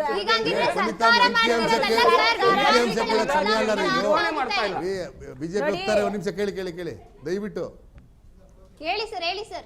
ಇವರು ಇವಾಗ ಏನ್ ಹೇಳ್ತಾ ಇದ್ದಾರೆ, ಕಳೆದ 6 ವರ್ಷ ಅಂತ ಹೇಳಿದ್ರಲ್ಲ, ಅಂದ್ರೆ ಇವ್ರು ಅದೇನೆ, ಇವರು ಅದೇ ಅಂತ. 3 ವರ್ಷ ಅವರು, 3 ವರ್ಷ ಇವರು. ಸೊ ಅರ್ಥ ಆಯ್ತಾ? 6 ವರ್ಷ ಅಂತ ಇವಾಗ ಅವ್ರು 6 ವರ್ಷದ ಹಿಂದಿಕ್ಕಿಂತ ಅತಿ ಹೆಚ್ಚು ಪರ್ಸೆಂಟೇಜ್ ಕಡಿಮೆ ಕುಸಿತ ಆಗಿದೆ. ಅಂಕಿಅಂಶದ ವಿಚಾರ ಮಾತಾಡಬೇಕು. ಅಂಕಿಅಂಶದ ಸಬ್ಜೆಕ್ಟ್ ಅಲ್ಲ ಇದು. ಬದಲಾವಣೆ ಮಾಡ್ಕೋಬೇಕು. ಮೂಲಭೂತವಾದ ಸೌಕರ್ಯಗಳಿಲ್ಲ, ಶಿಕ್ಷಕರ ಕೊರತೆ ಇದೆ, ಹಾಗಾಗಿ ಆಗ್ತಾ ಇದೆ. ಅಲ್ಲ, ಇವಾಗ ಕನ್ನಡದ ನಿಮಗೆ ಗೊತ್ತಿರಲಿ, ಅಜಿಂ ಪ್ರೇಮ್ಜಿ ಅವರು 1200 ಕೋಟಿಯನ್ನ ಮೊಟ್ಟೆ ವಿತರಣೆ ಮಾಡ್ಲಿಕ್ಕೆ ಕೊಟ್ಟಿದ್ದಾರೆ. ಎಲ್ಲಿ ಸಮರ್ಪಕವಾಗಿ ವಿತರಣೆ ಆಗ್ತಾ ಇದೆಯಾ? ಅದು ಇಲ್ಲ ಸರ್, ಅಜಿಂ ನಿಮ್ ಪ್ರೇಮ್ BJP ಕೊಟ್ಟಿದ್ದಾರೆ ಸರ್ಕಾರದಲ್ಲಿ 1200 ಕೋಟಿ. ಶಶಿಕಲಾ ಅಲ್ಲ, ಜೊಲ್ಲೆ ಮೇಡಮ್ ಮೊಟ್ಟೆ ಕಳ್ತನ ಮಾಡಿ- ಅದನ್ನ ಸಮರ್ಪಕವಾಗಿ ವಿತರಣೆ ಮಾಡಿ ಮೊಟ್ಟೆ ಯಾರು ಕಳ್ತನ ದಾನ- ಮಾಡಿ ಫೇಮಸ್ ಇಲ್ಲ, ಆದ್ರಲ್ಲ ಇಲ್ಲ. ನಮ್ಮ ಸರ್ಕಾರದಲ್ಲಿ. ಇವ್ರೇ- ಶಶಿಕಲಾ ಜೊಲ್ಲೆ ಮೇಡಮ್ ಸ್ವಾಮಿ, ಅವರು ಮೊಟ್ಟೆ ಕೇಳಿ ಒಂದು ಕೊಳ್ಳಿ ನಿಮಿಷ, ಅಂತ ಮೇಡಮ್ ಬಿರುದು ಅವರೇ. ಪಡ್ಕೊಂಡ್ರಲ್ಲ, ನಮ್ಮ ದಯವಿಟ್ಟು ಅವ್ರ ಹೆಸರು ಸರ್ಕಾರದಲ್ಲಿ ಯಾರು ಹೇಳ್ಬೇಡಿ. ಮಾಡಿಲ್ಲ ಸರ್. ಅವ್ರು ಯಾರ ನೆನ್ಪಿರ್ಲಿ. ಭಿಕ್ಷೆ ದಾನ ಕೊಟ್ಟಿದ ತಕ್ಷಣ ನೀವು ಅವ್ರನ್ನ ದೇವ್ರು ಮಾಡಕ್ ಹೋಗ್ಬೇಡಿ. ದಯವಿಟ್ಟು ಸ್ವಲ್ಪ ಸಮಾಧಾನ ಮಾಡ್ಕೊಂಡು. ತುಂಬಾ ಜನ ಇದ್ದಾರೆ ದಾನಿಗಳು, ಮತ್ತು ಇಲ್ಲಿ ಎಷ್ಟೋ ಜನ ಸರ್ಕಾರಿ ಶಾಲೆಗಳನ್ನ ನಾನು ಸರ್ಕಾರದ ವೈಫಲ್ಯದ ಬಗ್ಗೆ ಹೇಳ್ತಾ ಇದ್ದೀನಿ ಗಿರೀಶ್ ಸರ್, ಗೌಡ್ರೆ, ಯಾರನ್ನೂ ನಾನು ನಿಮ್ಮ ದೇವ್ರು ನಿಮ್ಮ ಮಾಡ್ತಾ ಇಲ್ಲ. ಸರ್, ಇವಾಗ ಸರ್ಕಾರದ ನೀವು ಕೂಡ ವೈಫಲ್ಯವನ್ನು ಹೇಳ್ತಾ ಈಗ ಇದ್ದೀನಿ. ಸರ್ಕಾರ ಬೇಡ ತಗೊಂಡಿಲ್ವಾ? BTM ವಿಧಾನಸಭಾ ಕ್ಷೇತ್ರದಲ್ಲಿ ಸನ್ಮಾನ್ಯ ರಾಮಲಿಂಗಾರೆಡ್ಡಿ ಅವರು 23 ಶಾಲೆಗಳನ್ನ ಯಾವುದೇ ಪ್ರೈವೇಟ್ ಸ್ಕೂಲ್ಗೂ ಕಡಿಮೆ ಇಲ್ಲ ಅಂತ ಮಾಡಿದ್ದಾರೆ ಮೇಡಮ್. ಬಂದು ನೋಡಕ್ಕೆ ಹೇಳಿ ಅದನ್ನ ಇವ್ರಿಗೆ. ಸ್ವಾಗತ ಇವ್ರು ಮಾಡ್ತೀವಿ. ಯಾರಾದ್ರೂ ಒಬ್ಬರು ಕನ್ನಡ ಶಾಸಕರು ಶಾಲೆಯನ್ನ ಹಂಗೆ ಅವ್ರು ಏನಾದ್ರೂ ಅಭಿವೃದ್ಧಿ ಮಾಡಿದ್ರೆ ಮಾಡಿದಾರಾ ನಾವು ಸ್ವಾಗತ ಅಂದ್ಬಿಟ್ಟು ಮಾಡ್ತೀವಿ. ಮನಸ್ಸಿದ್ದರೆ ಮಾರ್ಗ. ಇವ್ರು ನಾವು ಒಂದೇ ಸ್ವಾಗತ ಹೇಳ್ತೀನಿ, ಮಾಡ್ತೇವೆ. ಬರೀ ಆರೋಪಗಳನ್ನ ಮಾಡೋದನ್ನ ಬಿಟ್ರೆ ನೋಡಿ, ಅದಲ್ದೇನೆ ನಮ್ಮ ಸರ್ಕಾರದಲ್ಲಿ ನಾಮಫಲಕಗಳಲ್ಲಿ 60 ಭಾಗ ಕನ್ನಡ ಇರ್ಲೇಬೇಕು ಅಂತ ಒಂದು ನೀತಿಯನ್ನ ತಂದವರು ನಾವೇ, ಅದೇ ಕಾಯ್ದೆಯನ್ನ ತಂದವರು ನಾವೇ, ನಮ್ಮ ಸರ್ಕಾರವೇ. ಬಿಜೆಪಿ ಅವರು ಏನ್ ಮಾಡಿದ್ರು? ಭಾಷಾ ನೀತಿಯನ್ನ ಏರಿದ್ರು, ನಮ್ಮ ಮೇಲೆ NEP ಯನ್ನ ಏರಿದ್ರು. ದ್ವಿಭಾಷಾ ನೀತಿ ಜಾರಿಗೆ ತರಲೇಬೇಕು ಅಂತ ನಮ್ಮ ಮಾನ್ಯ ಸಿದ್ದರಾಮಯ್ಯನವರು ಪಣ ತೊಟ್ರು. ಇವತ್ತು ತರೋ ನಿಟ್ಟಿನಲ್ಲಿ ಕೆಲಸ ಉರ್ದು ಮಾಡಿದ್ದಾರೆ. ಶಾಲೆ ತೆಗೆದ್ರೆ ನೀವು ಹೌದು. ಉರ್ದು ಶಾಲೆ ಹಾಕ್ಬೇಕಾಗಿತ್ತು. ಶುರು ಆಯ್ತು ಆದ್ರೂ ಕೂಡ ಈಗ ಕೇಳ್ ಬರ್ತಾ ಇದೆ ಎಷ್ಟೋ ನೋಡಿ, ಶಾಲೆಗಳಲ್ಲಿ ನೋಡಿ, ಶಿಕ್ಷಕರ ನಿಮ್ದು ದಾರಿ ಕೊರತೆ ಸ್ಟಾರ್ಟ್ ಆಯ್ತು, ಇದೆ, ಸ್ಟಾರ್ಟ್ ಆಯ್ತು ಮೂಲಭೂತ ನಿಮ್ದು ದಾರಿ. ಸೌಕರ್ಯಗಳಿಲ್ಲ ಅನ್ನುವಂಥದ್ದು ಕೂಡ ಅಲ್ಲ ರೀ, ಕೇಳಿ ಬರ್ತಾ ಇದೆ. ಸವಲತ್ತುಗಳು ಉರ್ದು ಇಲ್ಲದೆ ಇಡೀ ದೇಶದಲ್ಲಿ ಒಂದು ಇಲ್ಲ ಭಾಷೆ ಅನ್ನೋದಕ್ಕೆ ನೋಡ್ರಿ. ನೋಡಿ, ನಮ್ಮ ಗಿರೀಶ್ ಗೌಡ ಸರ್, ಶಿಕ್ಷಣ ಒಳ್ಳೆ ಮಂತ್ರಿಗಳು ಸಬ್ಜೆಕ್ಟ್. ಬಹಳ- ಗಿರೀಶ್ ಗೌಡ್ರು ಒಂದು ಒಳ್ಳೆ ವಿಚಾರ ಹೇಳಿದ್ರು. ಇನ್ನು ಉರ್ದು ಯಾಕೆ ಬೇಕಿತ್ತು ಅಂತ ಇದೊಂದು ನಾನು ಸ್ಪಷ್ಟಪಡಿಸಬೇಕಾಗುತ್ತೆ ಹೇಳ್ದಾ? ಶಿಕ್ಷಣ ಸಚಿವರು. ಗಿರೀಶ್ ಗೌಡ್ರೆ, ಒಂದ್ ನಿಮಿಷ ದಯವಿಟ್ಟು ಕೇಳಿ. ಈಗ ತ್ರಿಭಾಷಾ ಸೂತ್ರ ಹೇಳಿದ್ರು, ದ್ವಿಭಾಷಾ ಸೂತ್ರ ಅಳವಡಿಸ್ಕೊಂಡಿದೀವಿ ಹೇಳಿದ್ರು, ಅದೆಲ್ಲ ಇರ್ಲಿ, ಒಂದು ಚರ್ಚೆ ಮಾಡೋಣ. ಆದ್ರೆ ನೋಡಿ, ಕೆಲವೊಂದು ಉರ್ದು ಶಾಲೆಗಳಿದೆ ಈ ರಾಜ್ಯದಲ್ಲಿ, ಗಿರೀಶ್ ಗೌಡ್ರಿಗೆ ಗೊತ್ತಿರುತ್ತೆ. ಈಗ ತೆಲುಗು ಶಾಲೆಗಳಿದೆ. ಈ ಶಾಲೆಗಳಲ್ಲಿ 3ನೇ ವಿಷಯವಾಗಿ ಕನ್ನಡ ಕಲಿತಾ ಇರ್ತಾರೆ. ಈಗ 3ನೇ ವಿಷಯ ಬಿಟ್ಬಿಟ್ಟಾಗ ಕನ್ನಡ ಅಲ್ಲಿ ಬಿಡ್ಬೇಕಾಗತ್ತೆ. ಅಲ್ಲಿ ಉರ್ದು ಕಲಿತಾ ಇದ್ದವರು ಬರೀ ಉರ್ದುನೇ ಕಲ್ತ್ಕೊಂಡು ಹೋಗ್ತಾರೆ. ಅಲ್ಲಿ ಕನ್ನಡ ನಿರ್ಲಕ್ಷ್ಯಕ್ಕೊಳಗಾಗತ್ತೆ. ಅದಕ್ಕೆ ಯಾವ ಕ್ರಮ ತಗೊಂತಾ ಇದ್ದಾರೆ ಸಚಿವರು? ಇದಕ್ಕೂ ಅದ್ರ ಬಗ್ಗೆ ಸ್ಪಷ್ಟನೆ ಕೂಡ ಇಲ್ಲ, ನಮಗೆ ಈ ಸಿಗ್ತಾ ಮುಂಬರುವ ಇಲ್ಲ. ದಿನಗಳಲ್ಲೂ ಅದನ್ನು ಸಹ ಚರ್ಚೆ ಆಗಿದೆ. ಮುಂಬರುವ ದಿನ ಅಲ್ಲ, ಇದು ಸ್ಪಷ್ಟಪಡಿಸ್ಬೇಕು ವಿಷಯ ಅಲ್ಲ, ಇದು ಅದನ್ನ. ಚರ್ಚೆನೂ ಆಗಿದೆ. ಯಾಕಂದ್ರೆ ನೋಡಿ, ಅಲ್ಪಸಂಖ್ಯಾತರು ದಯವಿಟ್ಟು ನಮ್ಮ ಗಿರೀಶ್ ಗೌಡ್ರು ಪ್ರಶ್ನೆ ಕರ್ನಾಟಕದಲ್ಲಿ ಮಾಡ್ಬೇಕು. ಹೆಚ್ಚಾಗಿ ಕನ್ನಡ ಪರ ಯಾವ ಹೋರಾಟ ಭಾಗದಲ್ಲಿ ಪ್ರಶ್ನೆ ಇರ್ತಾರೋ ಮಾಡ್ಬೇಕು. ಅಲ್ಲಿ ಹೇಳ್ತೀನಿ. ಉರ್ದುಗೆ ಮೊದಲಿಂದನೂ ಹೆಚ್ಚಿನ ಪ್ರಾಶಸ್ತ್ಯವನ್ನ ಒಂದು ಕೊಟ್ಕೊಂಡು ನಿಮಿಷ. ಬಂದಿದ್ರು. ಯಾಕಂದ್ರೆ ಅವರ ಅಲ್ಲ, ನೀವು ಡಿಮ್ಯಾಂಡ್ಸ್ ಏನಿತ್ತು. ಮುಸ್ಲಿಮರನ್ನ ಆದ್ರೆ ಇಲ್ಲ ಸರ್, ನೋಡಿ, ಕನ್ನಡದಿಂದ ದೂರ ಇಡ್ತಾ ಇದ್ದೀರಾ? ಅಲ್ಲ ಇಡ್ತಾ ಇಲ್ಲ. ನೀವು ಯಾವ ಕ್ಷೇತ್ರದಲ್ಲಿ ಕನ್ನಡದಲ್ಲಿ ಇವತ್ತು ನಿಮ್ಮ ಮಾಧ್ಯಮ ವಿಭಾಗದಲ್ಲಿ ಎಷ್ಟು ಜನ ನಮಗನಿಸ್ತಾ ಇದೆ, ಕನ್ನಡಿಗರು ಕೆಲಸ ಮಾಡ್ತಾ ಇಲ್ಲ ಮೇಡಮ್. ಉರ್ದು ಶಾಲೆ ಮಕ್ಕಳು ಕನ್ನಡ ಕಲಿಬಾರ್ದು, ಅವ್ರು ಉರ್ದುನೇ ಕಲ್ತ್ಕೊಂಡಿರ್ಬೇಕು ಅಂತ ಇವ್ರದ್ದು ಯೋಜನೆ ಅನ್ಸುತ್ತೆ. ಕನ್ನಡದಲ್ಲಿ ಕೆಲಸ ಮಾಡೋರು ಯಾರು ಸಾಕಷ್ಟು ಹೇಳಿದ್ರು ಜನ ನಿಮ್ಗೆ? ಇದ್ದಾರೆ, ಅದೆಲ್ಲ ಸುಳ್ಳು. ಯಾರಾದ್ರು ನೋಡಿ, ನೋಡಿ, ಇವ್ರಿಗೆ ಅಲ್ಪಸಂಖ್ಯಾತರು ಹಿಂದಿ ಮತ್ತು ಉರ್ದು ಪ್ರಿಯ, ಇವ್ರಿಗೆ ಹಿಂದಿ ಮತ್ತು ಸಂಸ್ಕೃತ ಪ್ರಿಯ. ಇವರು ನಮ್ಮ ಇಲ್ಲ ರಾಜ್ಯಕ್ಕೆ ನಮ್ಮ ಯಾವುದೇ ಏನು ರೀತಿಯ ನಮ್ಮ ಸರ್ಕಾರದಲ್ಲಿ ಉರ್ದು ನಾವು ಭಾಷಾ ಶಾಲೆಗಳು ಮೊದಲಿಗೆ ಕನ್ನಡ ಪ್ರಿಯ ಸರ್. ಪ್ರಾರಂಭವಾಗಿಲ್ಲ, ಈ ಮೊದಲಿಂದ ರಾಜ್ಯದಲ್ಲಿ ಇದೆ. ನಾವು ಕನ್ನಡಕ್ಕೆ ನೋಡಿ, ಪ್ರಿಯ. ಹಂತ ನಮ್ಮ ಹಂತವಾಗಿ ಆದ್ಯತೆ ಅದನ್ನು ಸಹ ಪ್ರಾಧಾನ್ಯತೆ ಬದಲಾವಣೆ ಸರ್, ಹಂಗಿದ್ರೆ ಮಾಡೋ ಇವತ್ತು ನಿಟ್ಟಿನಲ್ಲಿ ತಗೊಂಡಿರುವಂತಹ ಕ್ರಮ ನಡೀತದೆ. ನಿರ್ಧಾರವನ್ನ ನೀವು ಒಪ್ಕೋತೀರಾ ಸರ್? ನೀವು ಕೂಡ ಕನ್ನಡಿಗರು, ಕನ್ನಡ ಪ್ರಿಯ. ಇವತ್ತು ಮಧು ಬಂಗಾರಪ್ಪ ಅವರು ಹೇಳಿರುವಂತಹ ಅವ್ರು ಯಾವ ನಿರ್ಧಾರನೂ ಮೇಡಮ್ ಅವರೇ, ತಗೊಂಡಿಲ್ಲ. ಒಂದು ನಿಮಿಷ, ಒಂದೇ ಹೌದಾ? ನಿಮಿಷ. ಅವ್ರು ಯಾವ ಅವ್ರಿಗೆ ಅರ್ಥ ನಿರ್ಧಾರ ಆಗಿಲ್ಲ ತಗೊಂಡಿಲ್ಲ? ಮೇಡಮ್. ಯಾಕಂದ್ರೆ ಯಾವ ನಿರ್ಧಾರ ತಗೊಂಡಿದ್ದಾರೆ? ಅವರು ಅರ್ಥನೇ ಈಗ ಮಾಡ್ಕೊಳ್ಳಲ್ಲ. ನೋಡಿ, ಸರ್ಕಾರಿ ಹೀಗಾಗಿದ್ರೆ- ಇವ್ರು ಹೇಳಿದ್ದಾರೆ, ಅವಾಗ ಈಗ first ಗ್ರೇಡಿಂಗ್ ಗೆ ಸಿಸ್ಟಮ್, ಹೇಳಿದ್ದಾರೆ. ಒಂದ್ ನಿಮಿಷ, ಗ್ರೇಡಿಂಗ್ ಸಿಸ್ಟಮ್ ತಂದಿದ್ದಾರೆ. ಅದರಿಂದ ಮಕ್ಕಳಿಗೆ ಒತ್ತಡ ಏನು ಕಡಿಮೆ ಆಗಲ್ಲ. ABC ಯಾಕಂದ್ರೆ ಬರ್ಲೇಬೇಕು category ಪ್ರತಿದಿನ ಅವರು ಪ್ರತಿದಿನ ಅಥವಾ ವಾರಕ್ಕೆ 2-3 ಅಥವಾ 4 ಕ್ಲಾಸು ಥರ್ಡ್ ಲ್ಯಾಂಗ್ವೇಜ್ ಏನು 3ನೇ ಭಾಷೆ ಕ್ಲಾಸ್ ನಡೆಯುತ್ತೆ. ಅದು ಕಡ್ಡಾಯ ಇಲ್ಲ ಅಂದ್ರೆ ಅವರು ಬೇರೆ ವಿಷಯವನ್ನು ಓದ್ತಾ ಇದ್ರು, ಹೌದು. ಅಲ್ಲಿ ಒಳ್ಳೆ ಮಾರ್ಕ್ಸ್ ತೆಗಿತಾ ಇದ್ರು. Yes, ಅದನ್ನ ಬಿಟ್ಟು ಮತ್ತೆ ಅದೇ ಹಳೆ ಪುರಾಣ, ಹಳೆ ಪಾಲಿಸಿನೇ. ಉತ್ತರ ಕೊಡಿ ಮ್ಯಾಮ್. ನೋಡಿ ಮೇಡಮ್, ಯಾವುದೇ ಒಂದು ಸ್ಟೇಟ್ ಬೋರ್ಡ್ ಎಕ್ಸಾಮ್ ಬರೆದಾಗ ನಮ್ಮ ಶಿಕ್ಷಣ ವ್ಯವಸ್ಥೆಯಲ್ಲಿ 3 ಕೋರ್ ಸಬ್ಜೆಕ್ಟ್ಸ್ ಇರುತ್ತೆ, 3 ಲ್ಯಾಂಗ್ವೇಜಸ್ ಇರುತ್ತೆ. 3 ಲ್ಯಾಂಗ್ವೇಜ್ ನ ಓದಿ ಬರಿಬೇಕಾದ್ರೆ ಮಕ್ಕಳಿಗೆ ನಿಜವಾಗ್ಲೂ ಒತ್ತಡ ಆಗ್ತಿತ್ತು. ಇವತ್ತು ಹಿಂದಿಯಲ್ಲಿ ನೋಡಿ, 625ಕ್ಕೆ ನೀನು ಇಷ್ಟು ಅಂಕ ತಗೊಂಡ್ರೆ ನಿನ್ಗೆ ಇಷ್ಟು ಪರ್ಸೆಂಟೇಜ್. ನೀನು ಇವತ್ತಿನ ಮಕ್ಳು ಯಾವ ಸ್ಥಿತಿಗೆ ತಲುಪಿದೀವಿ ನಾವು, ಪೇರೆಂಟ್ಸ್ ಆಗಿರ್ಬೋದು, ನಿನ್ ಮಗಳ ಪರ್ಸೆಂಟೇಜ್ ಎಷ್ಟು ಬಂತು? 90. ನಿನ್ ಮಗಳದ್ದು ಎಷ್ಟು ಬಂತು? 96. ಒಂದ್ ನಿಮಿಷ ಸರ್, ಹೇಳ್ತೀನಿ. ನಿಮ್ಮ ಮಾರ್ಕ್ಸ್ ಕಾರ್ಡ್ ಅಲ್ಲಿ ನಾಳೆ ದಿವಸ ಒಂದು ಶಿಕ್ಷಣ ಸಂಸ್ಥೆಯಲ್ಲಿ ಒಂದು ರೆಪ್ಯೂಟೆಡ್ ಕಾಲೇಜ್ ಅಲ್ಲಿ ನೀನ್ ಸೇರಿಸಬೇಕಂದ್ರೆ 95, 93 ಕಟ್ ಆಫ್, 94 ಕಟ್ ಆಫ್ ಅಂತಾರೆ. ಅಲ್ಲಿ ಒತ್ತಡ ಬರುತ್ತೆ ಮಕ್ಕಳಿಗೆ, ತಂದೆ ತಾಯಿ ಒತ್ತಡ ಆಗ್ತಾರೆ. ಆದ್ರೆ ಹಿಂದಿಯಲ್ಲಿ ಯಾವತ್ತು ನೀನು 100 ಮಾರ್ಕ್ಸ್ಗೆ ನೀನು ಬರೀತಿರಲ್ಲ, ಬರೀ ಗ್ರೇಡಿಗೆ ಬರೀತೀಯ, ಅದು ಇಲ್ಲಿ ಆಡ್ ಆಗಲ್ಲ ಮಾರ್ಕ್ಸ್.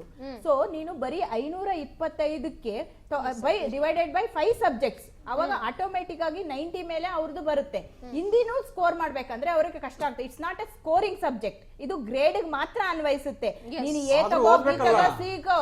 ಆದ್ರೆ ಮಕ್ಕಳಿಗೆ ಪರ್ಸೆಂಟೇಜ್ ಮೇಲೆ ಪ್ರಭಾವ ಬೀರಲ್ಲ, ಪರ್ಸೆಂಟೇಜ್ಗೆ ಆಡ್ ಆಗಲ್ಲ. ಅದು ಪರ್ಸೆಂಟೇಜ್ ಆಡ್ ಆಗಲ್ಲ. 525 ಅಂಕಗಳಿಗಷ್ಟೇ ಬರೀತಾರೆ, divided by 5 subjects, not 6 subjects. ನೋಡಿ, ಈಗ ಮಗು 100 ಅಂಕ ಗಳಿಸುವ ಜಾಗದಲ್ಲಿ, ಉದಾಹರಣೆಗೆ ಗಣಿತ 100 ಅಂಕಗಳನ್ನು ಗಳಿಸುವ ಒಂದು ಏನು ಪಾಸಿಬಿಲಿಟಿ ಇರುತ್ತೆ. ಈಗ ಹಿಂದಿ ಕ್ಲಾಸ್ ಅಟೆಂಡ್ ಆಗೋದ್ರಿಂದ ಅಥವಾ 3ನೇ ಭಾಷೆ ಅಟೆಂಡ್ ಆಗೋದ್ರಿಂದ ಅದಕ್ಕೆ ಪೂರ್ಣ ಪ್ರಮಾಣದಲ್ಲಿ ಗಮನ ಹರಿಸಲು ಆಗುವುದಿಲ್ಲ. ಅಲ್ಲಿ 90 ಬೀಳುತ್ತೆ, ಮತ್ತೆ ಲಾಸ್ ತಾನೇ ನಮ್ಗೆ. ಇಲ್ಲ, ಕಲಿಕೆಗೆ ಅವಕಾಶ ಕೊಟ್ಟಿದ್ದಾರೆ, ನಾವು ಕಲಿಕೆಗೆ ಅವಕಾಶ ಕೊಟ್ಟಿದ್ದಾರೆ ಅಲ್ಲ, ಸರ್. ಅದರಿಂದ ಮಾರ್ಕ್ಸ್ ನೀನು ಓದಿ ಅವಶ್ಯಕ ಅಲ್ಲ, ತಗೋಬೇಕಲ್ಲ. ಯಾರಿಗೆ ಇಚ್ಛೆ ಇದೆ ಅವ್ರು ಅಷ್ಟೇ ಕಲೀಲಿ ಅಂತ ನಮ್ದ ಒಂದು ಬೇಡಿಕೆ. ಇಚ್ಛೆ ಇದೆ ಕಲೀಲಿ ಅಂತಾನೆ ಸರ್ ಹೇಳಿರೋದು. ಇಲ್ಲ, ಗ್ರೇಡಿಂಗ್ ಕಂಪಲ್ಸರಿ ಇದೆ. ಇನ್ನು ಇವಾಗ ಅವ್ರು ಏನು ಚೇಂಜಸ್ ಮಾಡ್ಕೊಳಕ್ ಆಗಲ್ಲ. ಸೊ ಇನ್ಮೇಲೆ ಅಪ್ಲೈ ಆಗುತ್ತೆ. ಸೊ ಇವಾಗಲೇ ಎಕ್ಸಾಮ್ಸ್ ಬರೀತಿದ್ದಾರೆ ಸ್ಟೂಡೆಂಟ್ಸ್, ಕ್ಲಾಸಸ್ ಏನ್ ಅಟೆಂಡ್ ಮಾಡ್ತಾ ಇಲ್ಲ, ಎಕ್ಸಾಮ್ಸ್ ಬರೀತಾ ಇದ್ದಾರೆ. ಆತರ ಹೇಳಿಲ್ಲ ಅವರು. ಈ ವರ್ಷ ಹೀಗೆ, ಮುಂದಿನ ವರ್ಷ ಹೀಗೆ, ಮುಂದಿನ ವರ್ಷದಿಂದ ಈ ತರ ಇದು ಇನ್ನು ಕಂಟಿನ್ಯೂ ಆಗುತ್ತೆ ಅನ್ಸುತ್ತೆ ತಾನೇ? ಮುಂದಿನ ವರ್ಷಗಳಲ್ಲಿ ಕಂಟಿನ್ಯೂ ಆಗುತ್ತೆ. ಯಾವ ರೀತಿ ಸ್ವರೂಪ ತಗೊಳ್ಳುತ್ತೋ ಗೊತ್ತಿಲ್ಲ. ಆದ್ರಿಂದ ಇದನ್ನ ಕಡ್ಡಾಯವಾಗಿ ಕಡ್ಡಾಯ ಪರೀಕ್ಷೆ ಬೇಡ ಅಂತ ಹೇಳ್ಬೇಕು ಅವರು. ಅಲ್ಲ, ಕಲಿಕೆಯಲ್ಲಿ ತಪ್ಪಿಲ್ಲ ಮೇಡಮ್, ಕಲೀಲಿ ಅಂತಾನೆ ಆ ಒಂದು ಗ್ರೇಡ್ ಸಿಸ್ಟಮ್ ನ ಮಾಡಿದ್ದಾರೆ. ಬಟ್ ಅಂಕಗಳಿಗೆ ಅದು ಕನ್ಸಿಡರ್ ಆಗಲ್ಲ, ಪರ್ಸೆಂಟೇಜ್ ಗೆ ಕನ್ಸಿಡರ್ ಆಗಲ್ಲ. 8ನೇ ತರಗತಿಗೆ ಮುಗಿದೋಗುತ್ತೆ ಥರ್ಡ್ ಲ್ಯಾಂಗ್ವೇಜ್. 2 ವರ್ಷ ಅವರು ಫುಲ್ 5 ಸಬ್ಜೆಕ್ಟ್ಸ್ ಕಾನ್ಸಂಟ್ರೇಷನ್ ಫುಲ್. ಹೌದು. ನಮ್ಮ ಹುಡುಗರು ಈ ಗ್ರೇಡಿಂಗ್ ಸಿಸ್ಟಮ್ ಇಟ್ಕೊಂಡು ಹಿಂದಿ ಕ್ಲಾಸು ನಡೆಸಿಕೊಂಡು ಈ 5 ಸಬ್ಜೆಕ್ಟ್ ಹೆಂಗೆ ನಾವು ಕಾನ್ಸಂಟ್ರೇಟ್ ಮಾಡಬೇಕು? ಅಂದ್ರೆ ನೀವ್ ಹೇಳ್ತಾ ಇರೋದು ಹಿಂದಿ ಸಬ್ಜೆಕ್ಟೇ ಬೇಡ, ಆಪ್ಷನಲ್ ಬೇಡ ಅಷ್ಟೇ. ಬೇಕಂದವರು ಅಟೆಂಡ್ ಆಗಲಿ ಎಕ್ಸಾಮ್. ಓಕೆ. ಎಕ್ಸಾಮ್ ಕ್ಲಾಸಸ್ ಎರಡು. ಈಗ ಒಂದ್ ಮಗು ನನಗೆ ಬೇಡ ಅಂದ್ರೆ ಕ್ಲಾಸ್ ಅಟೆಂಡ್ ಆಗಲ್ಲ, ಎಕ್ಸಾಮ್ ಅಟೆಂಡ್ ಆಗಲ್ಲ ಸರ್. ಅದು ಆಟೋಮೆಟಿಕ್ ಆಗಿ ಬೇಡ ಅಂತಾನೆ ಹೇಳ್ತಾರೆ ಮೇಡಮ್ ಎಲ್ರು. ಅಲ್ಲ, ಆ ರೀತಿಯ ಒಂದು ವ್ಯವಸ್ಥೆನ ತರಕ ನಿಮ್ಗೆ ಇಷ್ಟ ಇದ್ರೆ ಸೇರ್ಕೊಳ್ಳಿ, ನಿಮ್ಗೆ ಇಷ್ಟ ಇದ್ರೆ ಸೇರ್ಕೊಳ್ಳಿ. ಶಾಲಾ ಶಿಕ್ಷಣ ಪ್ರೈವೇಟ್ ಸ್ಕೂಲ್ ಏನ್ ಬೇಕಾದ್ರೂ ಇರ್ಬೋದು, ICSE CBSE ಸ್ಟೇಟ್ ಗೌರ್ಮೆಂಟ್ ಮಾಡಕ್ಕೆ ಕಷ್ಟ ಆಗತ್ತೆ. ಕಲಿಕೆ ಇರ್ಲಿ, ಅದರಿಂದ ನಿಮಗೆ ಅಂಕಗಳು ತಗೊಂಡು ಪರ್ಸೆಂಟೇಜ್ ಗೆ ಕನ್ಸಿಡರ್ ಮಾಡೋದ್ ಬೇಡ, ಅದು ಒತ್ತಡ ಆಗುತ್ತೆ ಅನ್ನೋ ದೃಷ್ಟಿಯಿಂದ ಕಲಿಕೆಗೆ ಏನು ಇದು ತೊಂದರೆ ಮಾಡಲ್ಲ. ಅವರು ಕಲೀಲಿ, ಹಿಂದಿ ಕಲಿಯೋದ್ರಲ್ಲಿ ಏನ್ ತಪ್ಪಿಲ್ಲ. ಯಾವ ಭಾಷೆ ಬೇಕಾದ್ರೂ ಅವ್ರ ಇಷ್ಟ, ಅವ್ರು ಕಲೀಲಿ. ಸೊ ಮೊದ್ಲಿಂದ ಏನಿದೆ, ಹಿಂದಿ ಮೊದ್ಲಿಂದನೂ ಇತ್ತು. ಸೊ ನಾವು ಸಹ ಹಿಂದಿ ಓದಿದೀವಿ, ನಾವು ಸಹ ಬರ್ದಿದೀವಿ. ಕಲಿಕೆಗೆ ಏನು ತೊಂದರೆ ಮಾಡ್ಲಿಲ್ಲ ಅವರು. ಏನಂದ್ರೆ ಅದ್ರ ಮೇಲೆ ಒತ್ತಡದಿಂದ ನೀವು ಮಾರ್ಕ್ಸ್ ತಗೋಬೇಕು, 90 ತಗೋಬೇಕು, 100 ತಗೊಂಡ್ಬೇಕು. 3 ಲ್ಯಾಂಗ್ವೇಜ್, ಅದು ಒಂದಲ್ಲ, ಕನ್ನಡ, ಇಂಗ್ಲಿಷ್, ಹಿಂದಿ. ನೋಡಿ, ವ್ಯಾಕರಣ, ಗ್ರಾಮರ್ ಏನಿರುತ್ತೆ, ಕನ್ನಡನೂ ಕಷ್ಟ ಇರುತ್ತೆ, ಹಿಂದಿನೂ ಕಷ್ಟ ಇರುತ್ತೆ, ಇಂಗ್ಲಿಷು ಕಷ್ಟ ಇರುತ್ತೆ. ಸುಮ್ನೆ ಓದಿ ಕ್ವಶನ್ ಆನ್ಸರ್ ಎಲ್ಲರೂ ಬರೀಬಹುದು. ಬಟ್ ವ್ಯಾಕರಣ ಕಲಿಬೇಕಾದ್ರೆ ಎಲ್ಲ ಒಂದ್ ಕಡೆ ಸಿದ್ದರಾಮಯ್ಯ ಸಾಹೇಬ್ರು ಕೇಳ್ತಿದ್ರು ಸಂಧಿ ಅಂದ್ರೆ ಏನು ಅಂತ. ಎಷ್ಟೋ ಜನ ಹೋಗಿ ಬುಕ್ಸ್ ತೆರೆದು ನೋಡಿದ್ರೋ ಏನೋ ಅನ್ಸುತ್ತೆ, ಆತರ ಆಗ್ಬಿಡುತ್ತೆ. ಸೊ ಹಿಂದಿಯಲ್ಲೂ ಅದೇ ಸಂಧಿಗಳು, ಅವೆಲ್ಲ ವ್ಯಾಕರಣಗಳು ಓದ್ಬೇಕಂದ್ರೆ ಮಕ್ಕಳಿಗೆ ಕಷ್ಟ ಆಗುತ್ತೆ. ಆ ನಿಟ್ಟಿನಲ್ಲಿ ನನಗೆ ನಿಜವಾಗ್ಲೂ ಇದು ಸ್ವಾಗತಾರ್ಹವಾಗಿದೆ. ಮಕ್ಕಳ ಮೇಲೆ ನಿಜವಾಗ್ಲೂ ಒತ್ತಡ ಕಡಿಮೆ ಆಗುತ್ತೆ ಮೇಡಮ್. ಇದು ಸರ್ ನೀವು ಒಪ್ಕೋತೀರಾ? ಹೇಳಿ ಸರ್. ಕಾಂಗ್ರೆಸ್ ಸರ್ಕಾರದ ಏನ್ ಶಿಕ್ಷಣ ಇಲಾಖೆ ಇದೆ, ಕುಸಿತಾರ ಗೋಡೆ ಬಣ್ಣ ಬಳಿತಾ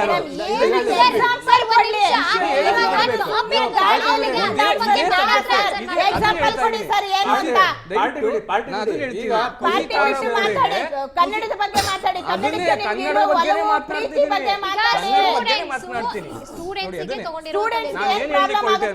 ದಯವಿಟ್ಟು ಮೇಡಮ್ ನಾನು ಏನು ಹೇಳಿಕೊಳ್ತಿದ್ದೀನಿ, ದಯವಿಟ್ಟು ಗಂಭೀರವಾಗಿ ಕೇಳಿ ನಿಮ್ಗೆ ಅರ್ಥ ಆಗತ್ತೆ. ಕುಸಿತಾರ ಗೋಡೆ ಬಣ್ಣ ಹಚ್ಚೋದು ಅಂತಂದ್ರೆ ಏನು ಅಂದ್ರೆ, ಸರ್ಕಾರ ಏನ್ ನಾನು ಹೇಳ್ದೆ 700 ಶಾಲೆಗಳು ಇವತ್ತು ಕನ್ನಡ ಶಾಲೆ ಮುಚ್ಚಿತು.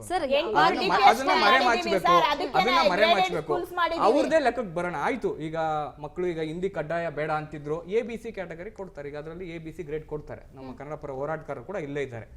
ಒಂದು ಮಗುಗೆ C ಬಂತು, ಒಂದು ಮಗುಗೆ A ಬಂತು.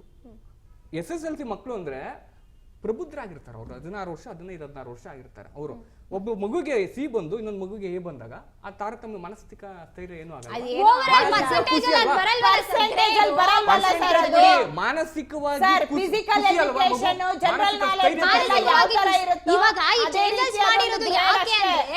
ಎಷ್ಟೋ ಜನ ವಿದ್ಯಾರ್ಥಿಗಳಿಗೆ ಹಿಂದಿ ಕಷ್ಟ ಆಗ್ತಿದೆ ಕಲಿಯಕ್ಕೆ ಅಂತ. ಆ ಕಷ್ಟ ಆಗ್ತಿರೋರ್ಗೆ ಅಟ್ಲೀಸ್ಟ್ ನಂಗೆ ಸೀನಾರು ಬಂತಲ್ವಾ ಅಂತ ಅನ್ಕೊಳುತ್ತೆ. ಯಾವ ಸರ್ ಗಿರೀಶ್ ಗೌಡ ಸರ್, ನೀವೇನೋ ಹೇಳಕ್ ಬರ್ತಿದ್ದಾರೆ? ಇವ್ರ ಹತ್ರ ಕಾಗೆ ಗುಬ್ಬಚ್ಚಿ ಕತೆ ಕೇಳಕ್ ಬಂದಿಲ್ಲ ನಾವಿಲ್ಲಿ. ಯಾಕಂದ್ರೆ ಮಾನಸಿಕ ಒತ್ತಡ ಬರ್ತದೆ. ನೆಟ್ಟಗೆ ಓದಿದ್ರೆ A ಬರುತ್ತೆ, ಓದಿದ್ರೆ B ಬರುತ್ತೆ, C ಬರುತ್ತೆ, D ಬರುತ್ತೆ. ಮಕ್ಕಳು ಮತ್ತು ಪೋಷಕರ ಮೇಲೆ ಇದಾಗುತ್ತೆ. ಅದು ಏನು ಅರ್ಥ ಆಯ್ತಾ? ವಿದ್ಯಾರ್ಥಿಗಳ ಮಾನಸಿಕ ಒತ್ತಡದ ಮೇಲೆ ಅದು ಇವ್ರು ಹೇಳ್ದಂಗೆ ಆಗೋದಿಲ್ಲ. ಆಯ್ತಾ? ನಾನು ಏನ್ ಹೇಳ್ತಾರದು, ಈಗ ಹಿಂದಿ ಬೇಡ ಅಂತ ನಾವು ಹೇಳ್ತಾ ಇದ್ದೀವಿ. ಇವರು ಪಕ್ಷದ ವಿಚಾರ ಕಿತ್ತಾಡೋದಾದ್ರೆ ಅವ್ರ ಪಕ್ಷದ ವಿಚಾರಕ್ಕೆ ಅವ್ರಿಬ್ಬರು ಪಕ್ಕದಲ್ಲಿ ಬಿಡಿ, ಅವ್ರ ಪಕ್ಷದ ವಿಚಾರ ಅವ್ರ ಹೋಗಲಿ, ಇವ್ರ ಹೋಗಲಿ, ಅವ್ರ ಬೈಲಿ. ಇಲ್ಲಿ ನಮಗೆ ಬೇಕಾಗಿರ್ತಕ್ಕಂಥದ್ದು ಹಿಂದಿ ನಮ್ಮ ರಾಜ್ಯದಲ್ಲಿ ಬೇಡ ಮೊದಲನೇದಾಗಿ. ಜೊತೆಗೆ ಇದ್ರ ಜೊತೆಯಲ್ಲೇ ವಲಸಿಗರ ಹೊರಗಟ್ಟೋದಕ್ಕೆ ಏನು ಕ್ರಮ ತಗೋತೀರ ಸರ್ಕಾರ, ಅದು ನಮಗೆ ಭಾಳ ಮುಖ್ಯವಾದಂಥದ್ದು. 2, ಯಾಕಂತಂದರೆ ವಲಸಿಗರು ಬಂದಷ್ಟು ನಮ್ಮಲ್ಲಿ ಭಾಷೆಗಳ ಬಗ್ಗೆ ಈಗ ಹಿಂದಿಗೆ ಇವಾಗ 5 ಭಾಷೆ ಗೊತ್ತು ನಮ್ಮ ಬೆಂಗಳೂರು ನಗರದಲ್ಲಿ. ಕನಿಷ್ಠ ಪಕ್ಷ 60% ಜನಕ್ಕೆ 5 ಭಾಷೆಗಳು ಗೊತ್ತಿದ್ದಾವೆ ಹಂಗಂತೇಳಿ ಅವ್ರಿಗೆ ದಂಡ ಹಾಕ್ತೀರಾ ಸರ್ಕಾರದವರು? ಯಾಕೆ ಕಲ್ತ್ಕೊಂಡ್ಬಿಟ್ರಿ ನೀವು ಅಂತ ಅಂದ್ಬಿಟ್ಟು? ಆಗಲ್ಲ ತಾನೆ. ಇಲ್ಲ. ಮತ್ತೆ ಹಂಗೆ ಕಲೀರಿ ಅಂತ ಯಾಕೆ ಬಲವಂತ ಮಾಡ್ತೀರಿ ನೀವು? ನಮಗೆ ಬೇಡವಾದನ್ನ ನೀವು ಯಾಕೆ ಬಲವಂತ ಕೊಡಕ್ಕೆ ಬರ್ತೀರಿ? ನಿಮ್ಮ ನಾಯಕೆ ಮಾಡೋದು ನಮ್ಮನ್ನ ರಕ್ಷಣೆ ಮಾಡಿ ಅಂತ ವಿನ ನಮ್ಮ ಮೇಲೆ ದಂಡಯಾತ್ರೆ ಮಾಡಿ ಅಂತ ಅಲ್ಲ. ಹೌದು, ಅದನ್ನ ಬಿಟ್ಟು ಇವಾಗ ಕನ್ನಡಕ್ಕೆ ಬಂದಿರೋರು ಎಲ್ಲರನ್ನೂ ಸ್ವಾಗತಿಸ್ತಾ ಇದೀವಿ. ಕನ್ನಡ ಕಲೀರಿ ಅಂತ ಹೇಳೋದಕ್ಕಿಂತ ಬೇರೆ ಭಾಷೆನ ಹೊರುವಂತದ್ದು ಬೇಡ. ಕರೆಕ್ಟ್ ನೀವ್ ಹೇಳ್ತಾ ಇರೋದು. ಅದನ್ನೇ ಹೇಳ್ತಾ ಇರೋದು. ದಯಮಾಡಿ ಫಸ್ಟು ಮಾತಾಡ್ತಕ್ಕಂಥ ಅದನ್ನೇ ಇವ್ರಿಗೆ ಏನಾಗ್ತಾ ಇದೆ ಅಂತಂದ್ರೆ ಈ ಮಾತಾಡ್ಬೇಕಾದ್ರೆ ಡೈವರ್ಟ್ ಸಬ್ಜೆಕ್ಟ್ ನೋಡಿ, ನಾವು ಅರ್ಧ ಗಂಟೆ 1 ಗಂಟೆ ಇದ್ರೆ ಅದನ್ನ ಬೇಡವಾದ ವಿಚಾರದಲ್ಲೇ ನಮ್ಮನ್ನ ಅರ್ಧ ತಿಂದ್ಬಿಡ್ತಾರೆ ಇವರು. ಅಂಕಿ ಅಂಶ ತಗೊಂಡು ಯಾರು ಬರ್ತಾರೆ? ಈಗ ಬುಕ್ ತಗೊಂಬರಕ್ಕಾಗದ ಅಂಶ ತಗೊಂಡು ಹೇಳಕ್ಕೆ ಏನಾದ್ರು ಅರ್ಧ ದಿವಸ ಇದೇನು ವಿಧಾನಸಭೆ ಅಧಿವೇಶನ ಅಂಕಿ ಅಂಶಗಳು ತಂದಿಟ್ಕೊಂಡು ಮಾತಾಡೋದಕ್ಕೆ? ನಾನು ಹೇಳೋದು ನೇರವಾಗಿ ಆಡಳಿತ ಪಕ್ಷ ಮತ್ತು ವಿರೋಧ ಪಕ್ಷಕ್ಕೆ ಎರಡಕ್ಕೂ ಹೇಳ್ತಾ ಇರೋದು, ಎದ್ದೇಳಿ ಚಾಟಿ ತಗೊಳ್ಳಿ, ವಿರೋಧ ಪಕ್ಷವರು ಚಾಟಿ ತಗೊಳ್ಳಿ, ಆಡಳಿತ ಪಕ್ಷಕ್ಕೆ ಚಳಿ ಬಿಡಿಸಿ. ಕಾರಣ ಏನು? ನೀವು ನೆಟ್ಟಿಗಿದ್ದು ತಾನೇ ನೀವೇನಾದ್ರು ನೀತಿ ಹೇಳಕ್ಕಾಗುತ್ತೆ? ನೀವೇನು ನೆಟ್ಟಿಗಿಲ್ಲ ಅಂತಾನೆ ನೀವೇನು ನೀತಿ ಹೇಳ್ತೀರಿ? ಸುಮ್ಮನೆ ನಮ್ಮ ಹತ್ರ ಏನಾದ್ರು ಮಾತಾಡ್ಬೋದು. ಈಗ ಸಾರ್ವಜನಿಕರು ನೋಡ್ತಾ ಇರ್ತಾರೆ, ಎಲ್ಲರಿಗೂ ಗೊತ್ತಾಗುತ್ತೆ ನಿಮ್ಮ ಯೋಗ್ಯತೆ ಏನು, ಅವ್ರ ಯೋಗ್ಯತೆ ಏನು ಅಂತೇಳಿ. ಸೊ ಹಾಗಂತೇಳಿ ನಮ್ಮನ್ನ ನೀವು ನಮ್ಮನ್ನ ಏನೋ ದಬ್ಬಾಳಿಕೆ ಮಾಡೋದು ಅಥವಾ ನಮ್ಮನ್ನೇನೋ ನಮ್ಮ ಮೇಲೆ ಏರಿಕೆ ಮಾಡ್ತೀವಿ, ನಮ್ಮ ಮೇಲೆ ಸವಾರಿ ಮಾಡ್ತೀವಿ, ಇದೆಲ್ಲ ಯಾವ ಸರ್ಕಾರ ಆಗಿರ್ಬೋದು, ಯಾವ ರಾಜಕಾರಣಿಗಳಾಗಿರ್ಬೋದು ನಮ್ಮ ಮೇಲೆ ಮಾಡೋಕ್ಕಾಗಲ್ಲ. ಯಾಕಂದರೆ ಇದು ನಮ್ಮ ದೇಶ ಯಾವ ರೀತಿ ಸ್ವಾತಂತ್ರ್ಯ ಬಂತು, ಯಾವ ರೀತಿ ಪಡ್ಕೊಂಡಿದ್ವಿ, ಯಾವ ರೀತಿ ನಾವು ಪಟ್ಟಿದ್ದೀವಿ ಅಂತ ಎಲ್ಲವೂ ನಾವು ತಿಳ್ಕೊಂಡಿರ್ತಕ್ಕಂಥದ್ದು.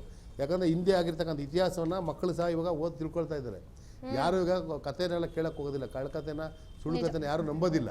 ಯಾಕಂದರೆ ಎಲ್ಲದಕ್ಕೂ ಇತಿಹಾಸದ ಪುಸ್ತಕಗಳಲ್ಲಿ ಬರವಣಿಗೆನಲ್ಲಿದ್ದೇವೆ. ಸೃಷ್ಟಿ ಮಾಡೋಕ್ಕೆ ಯಾರೂ ಆಗಲ್ಲ, ನಾನು ಮಾಡೋಕ್ಕಾಗಲ್ಲ, ಇನ್ನೊಬ್ರು ಮಾಡೋಕ್ಕಾಗೋದಿಲ್ಲ. ಸೊ ರಾಜ್ಯಕ್ಕೆ ಮತ್ತು ಇವಾಗ ನಮಗೆ ಆಗಿರ್ತಕ್ಕಂಥ ತೊಂದರೆಗಳಿಗೆ ಏನು ಮಾಡಬೇಕು ಅದನ್ನ ಯೋಚನೆ ಮಾಡಬೇಕು. ಅಥವಾ ಇವ್ರಿಗೆ ಗೊತ್ತಾ ಸರ್ಕಾರ ತಪ್ಪೆಜ್ಜೆ ಇಟ್ಟಾಗ ಇವರು ವಿರೋಧ ಪಕ್ಷವರು 4-5 ಉಪಯೋಗ ಇದೆ. 4-5 ಉಪಯೋಗಗಳು ಇದಾವೆ. ಒಂದು ಭಾಷೆ ಕಡಿಮೆ ಮಾಡೋದ್ರಿಂದ ಒಂದು ಒತ್ತಡ ಕಡಿಮೆ ಆಗ್ತದೆ ಮಕ್ಕಳಲ್ಲಿ. ಇನ್ನೊಂದು ನೋಡಿ, ಮಗುವಿಗೆ ಬ್ಯಾಗಲ್ಲಿ 5-6 ಸಬ್ಜೆಕ್ಟ್ ಪುಸ್ತಕ ಒಯ್ಯಬೇಕು. ಒಂದು ಸಬ್ಜೆಕ್ಟ್ ಪುಸ್ತಕದ ವೇಟು, ಟೆಕ್ಸ್ಟ್ ಬುಕ್, ಆಮೇಲೆ 2 ಬುಕ್, ಒಂದು ಕ್ಲಾಸ್ ವರ್ಕ್, ಒಂದು ಹೋಮ್ ವರ್ಕ್, ಒಟ್ಟು 3 ಪುಸ್ತಕ ವೇಟ್ ಕಡಿಮೆ ಆಗುತ್ತೆ. ಈಗ ನೀವು ನೋಡ್ಬೋದು ಎಲ್ಲ ಮಕ್ಕಳು ಎಷ್ಟು kg ಭಾರ ಹೊತ್ಕೊಂಡು ಹೋಗ್ತಾರೆ. ಅದು ಹೆಲ್ಪ್ ಆಗುತ್ತೆ.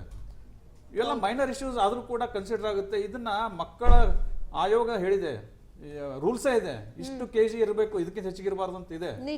ಅದೊಂದು ಶಾಲೆಗಳಲ್ಲಿ ಸ್ಟಾಫ್ ರೂಮ್ ಅಲ್ಲಿ ಬೇರೆ ಬೇರೆ ಸ್ಟಾಫ್ಗಳಿಗೆ ಏನೋ ಟೇಬಲ್ ಕುರ್ಚಿ ವ್ಯವಸ್ಥೆ ಮಾಡ್ತಾರೆ. ಒಂಥರ ಮಾರ್ಕೆಟ್ ತರ ಕಾಣುತ್ತೆ. ಈಗ ಒಂದ್ ಸಬ್ಜೆಕ್ಟ್ ಇಲ್ಲ ಅಂದ್ರೆ ಸ್ವಲ್ಪ ಒಂದು ಸ್ಟಾಫ್ ಕಡಿಮೆ ಆಗುತ್ತೆ. ಹೌದು, ಶಾಲೆಗಳಿಗೆ ಅವ್ರಿಗೆ ಸಂಬಳ ಕೊಡೋದು ತಪ್ಪುತ್ತೆ, ಭಾರ ಕಡಿಮೆ ಆಗುತ್ತೆ. ಭಾರ ಕಡಿಮೆ ಆಗುತ್ತೆ. ಇದು ಎಲ್ಲರಿಗೂ ಸಹಕಾರಿ. ಆಮೇಲೆ ಗೌರ್ಮೆಂಟ್ಗೆ ಸುಮಾರು 2-3 ಸಾವಿರ ಪ್ರತಿ ವರ್ಷ 3,000 ಕೋಟಿ ರೂಪಾಯಿ ಉಳಿತಾಯ ಆಗುತ್ತೆ. ಸಂಬಳ ಕೊಡೋದು ಬೇಕಾಗಿಲ್ಲ, 3ನೇ ಭಾಷೆ ತೆಗೆದುಬಿಟ್ರೆ. ಆಪ್ಷನಲ್ ಇಟ್ಟರೆ ಚೆನ್ನಾಗಿರ್ತದೆ. Yes sir, thank you so much 3 ಜನಕ್ಕೂ ಕೂಡ ಕಾರ್ಯಕ್ರಮದಲ್ಲಿ ಭಾಗಿಯಾಗಿದ್ದಕ್ಕಾಗಿ. ಹಾಗೇನೆ ಗಿರೀಶ್ ಗೌಡ ಸರ್, ನಿಮಗೂ ಕೂಡ ಧನ್ಯವಾದಗಳು. ಎಸ್ ವೀಕ್ಷಕರೇ, ಇವತ್ತಿನ ಚರ್ಚೆಯ ವಿಚಾರ ಇದಾಗಿತ್ತು. ಕೊನೆಯದಾಗಿ ಏನ್ ಹೇಳ್ಬೋದು ಅಂದ್ರೆ, ನಿಜಕ್ಕೂ ಕೂಡ ಒಂದು ರೀತಿಯಾಗಿ ಒಳ್ಳೆ ನಿರ್ಧಾರ ತಗೊಂಡಿರುವಂತದ್ದು, ವಿದ್ಯಾರ್ಥಿಗಳ ಹಿತದೃಷ್ಟಿಯಿಂದ ಯೋಚನೆ ಮಾಡಿ ತಗೊಂಡಿರುವಂತ ನಿರ್ಧಾರ ಆಗಿದ್ರೆ ನಾವು ನಿಜಕ್ಕೂ ಕೂಡ ಈ ಒಪ್ಪಿಗೆಯನ್ನ ನಾವು ಸೂಚಿಸ್ತೀವಿ ಈ ಒಂದು ನಿರ್ಧಾರಕ್ಕೆ ಅಂತ ಹೇಳ್ತಾ, ಹಾಗೇನೆ ನೋಡ್ತಾ ಇರಿ ರಾಜ್ ನ್ಯೂಸ್ ಕನ್ನಡ, ಜನಸೇವೆಗೆ ನಾವು ಸದಾ ಸಿದ್ಧ.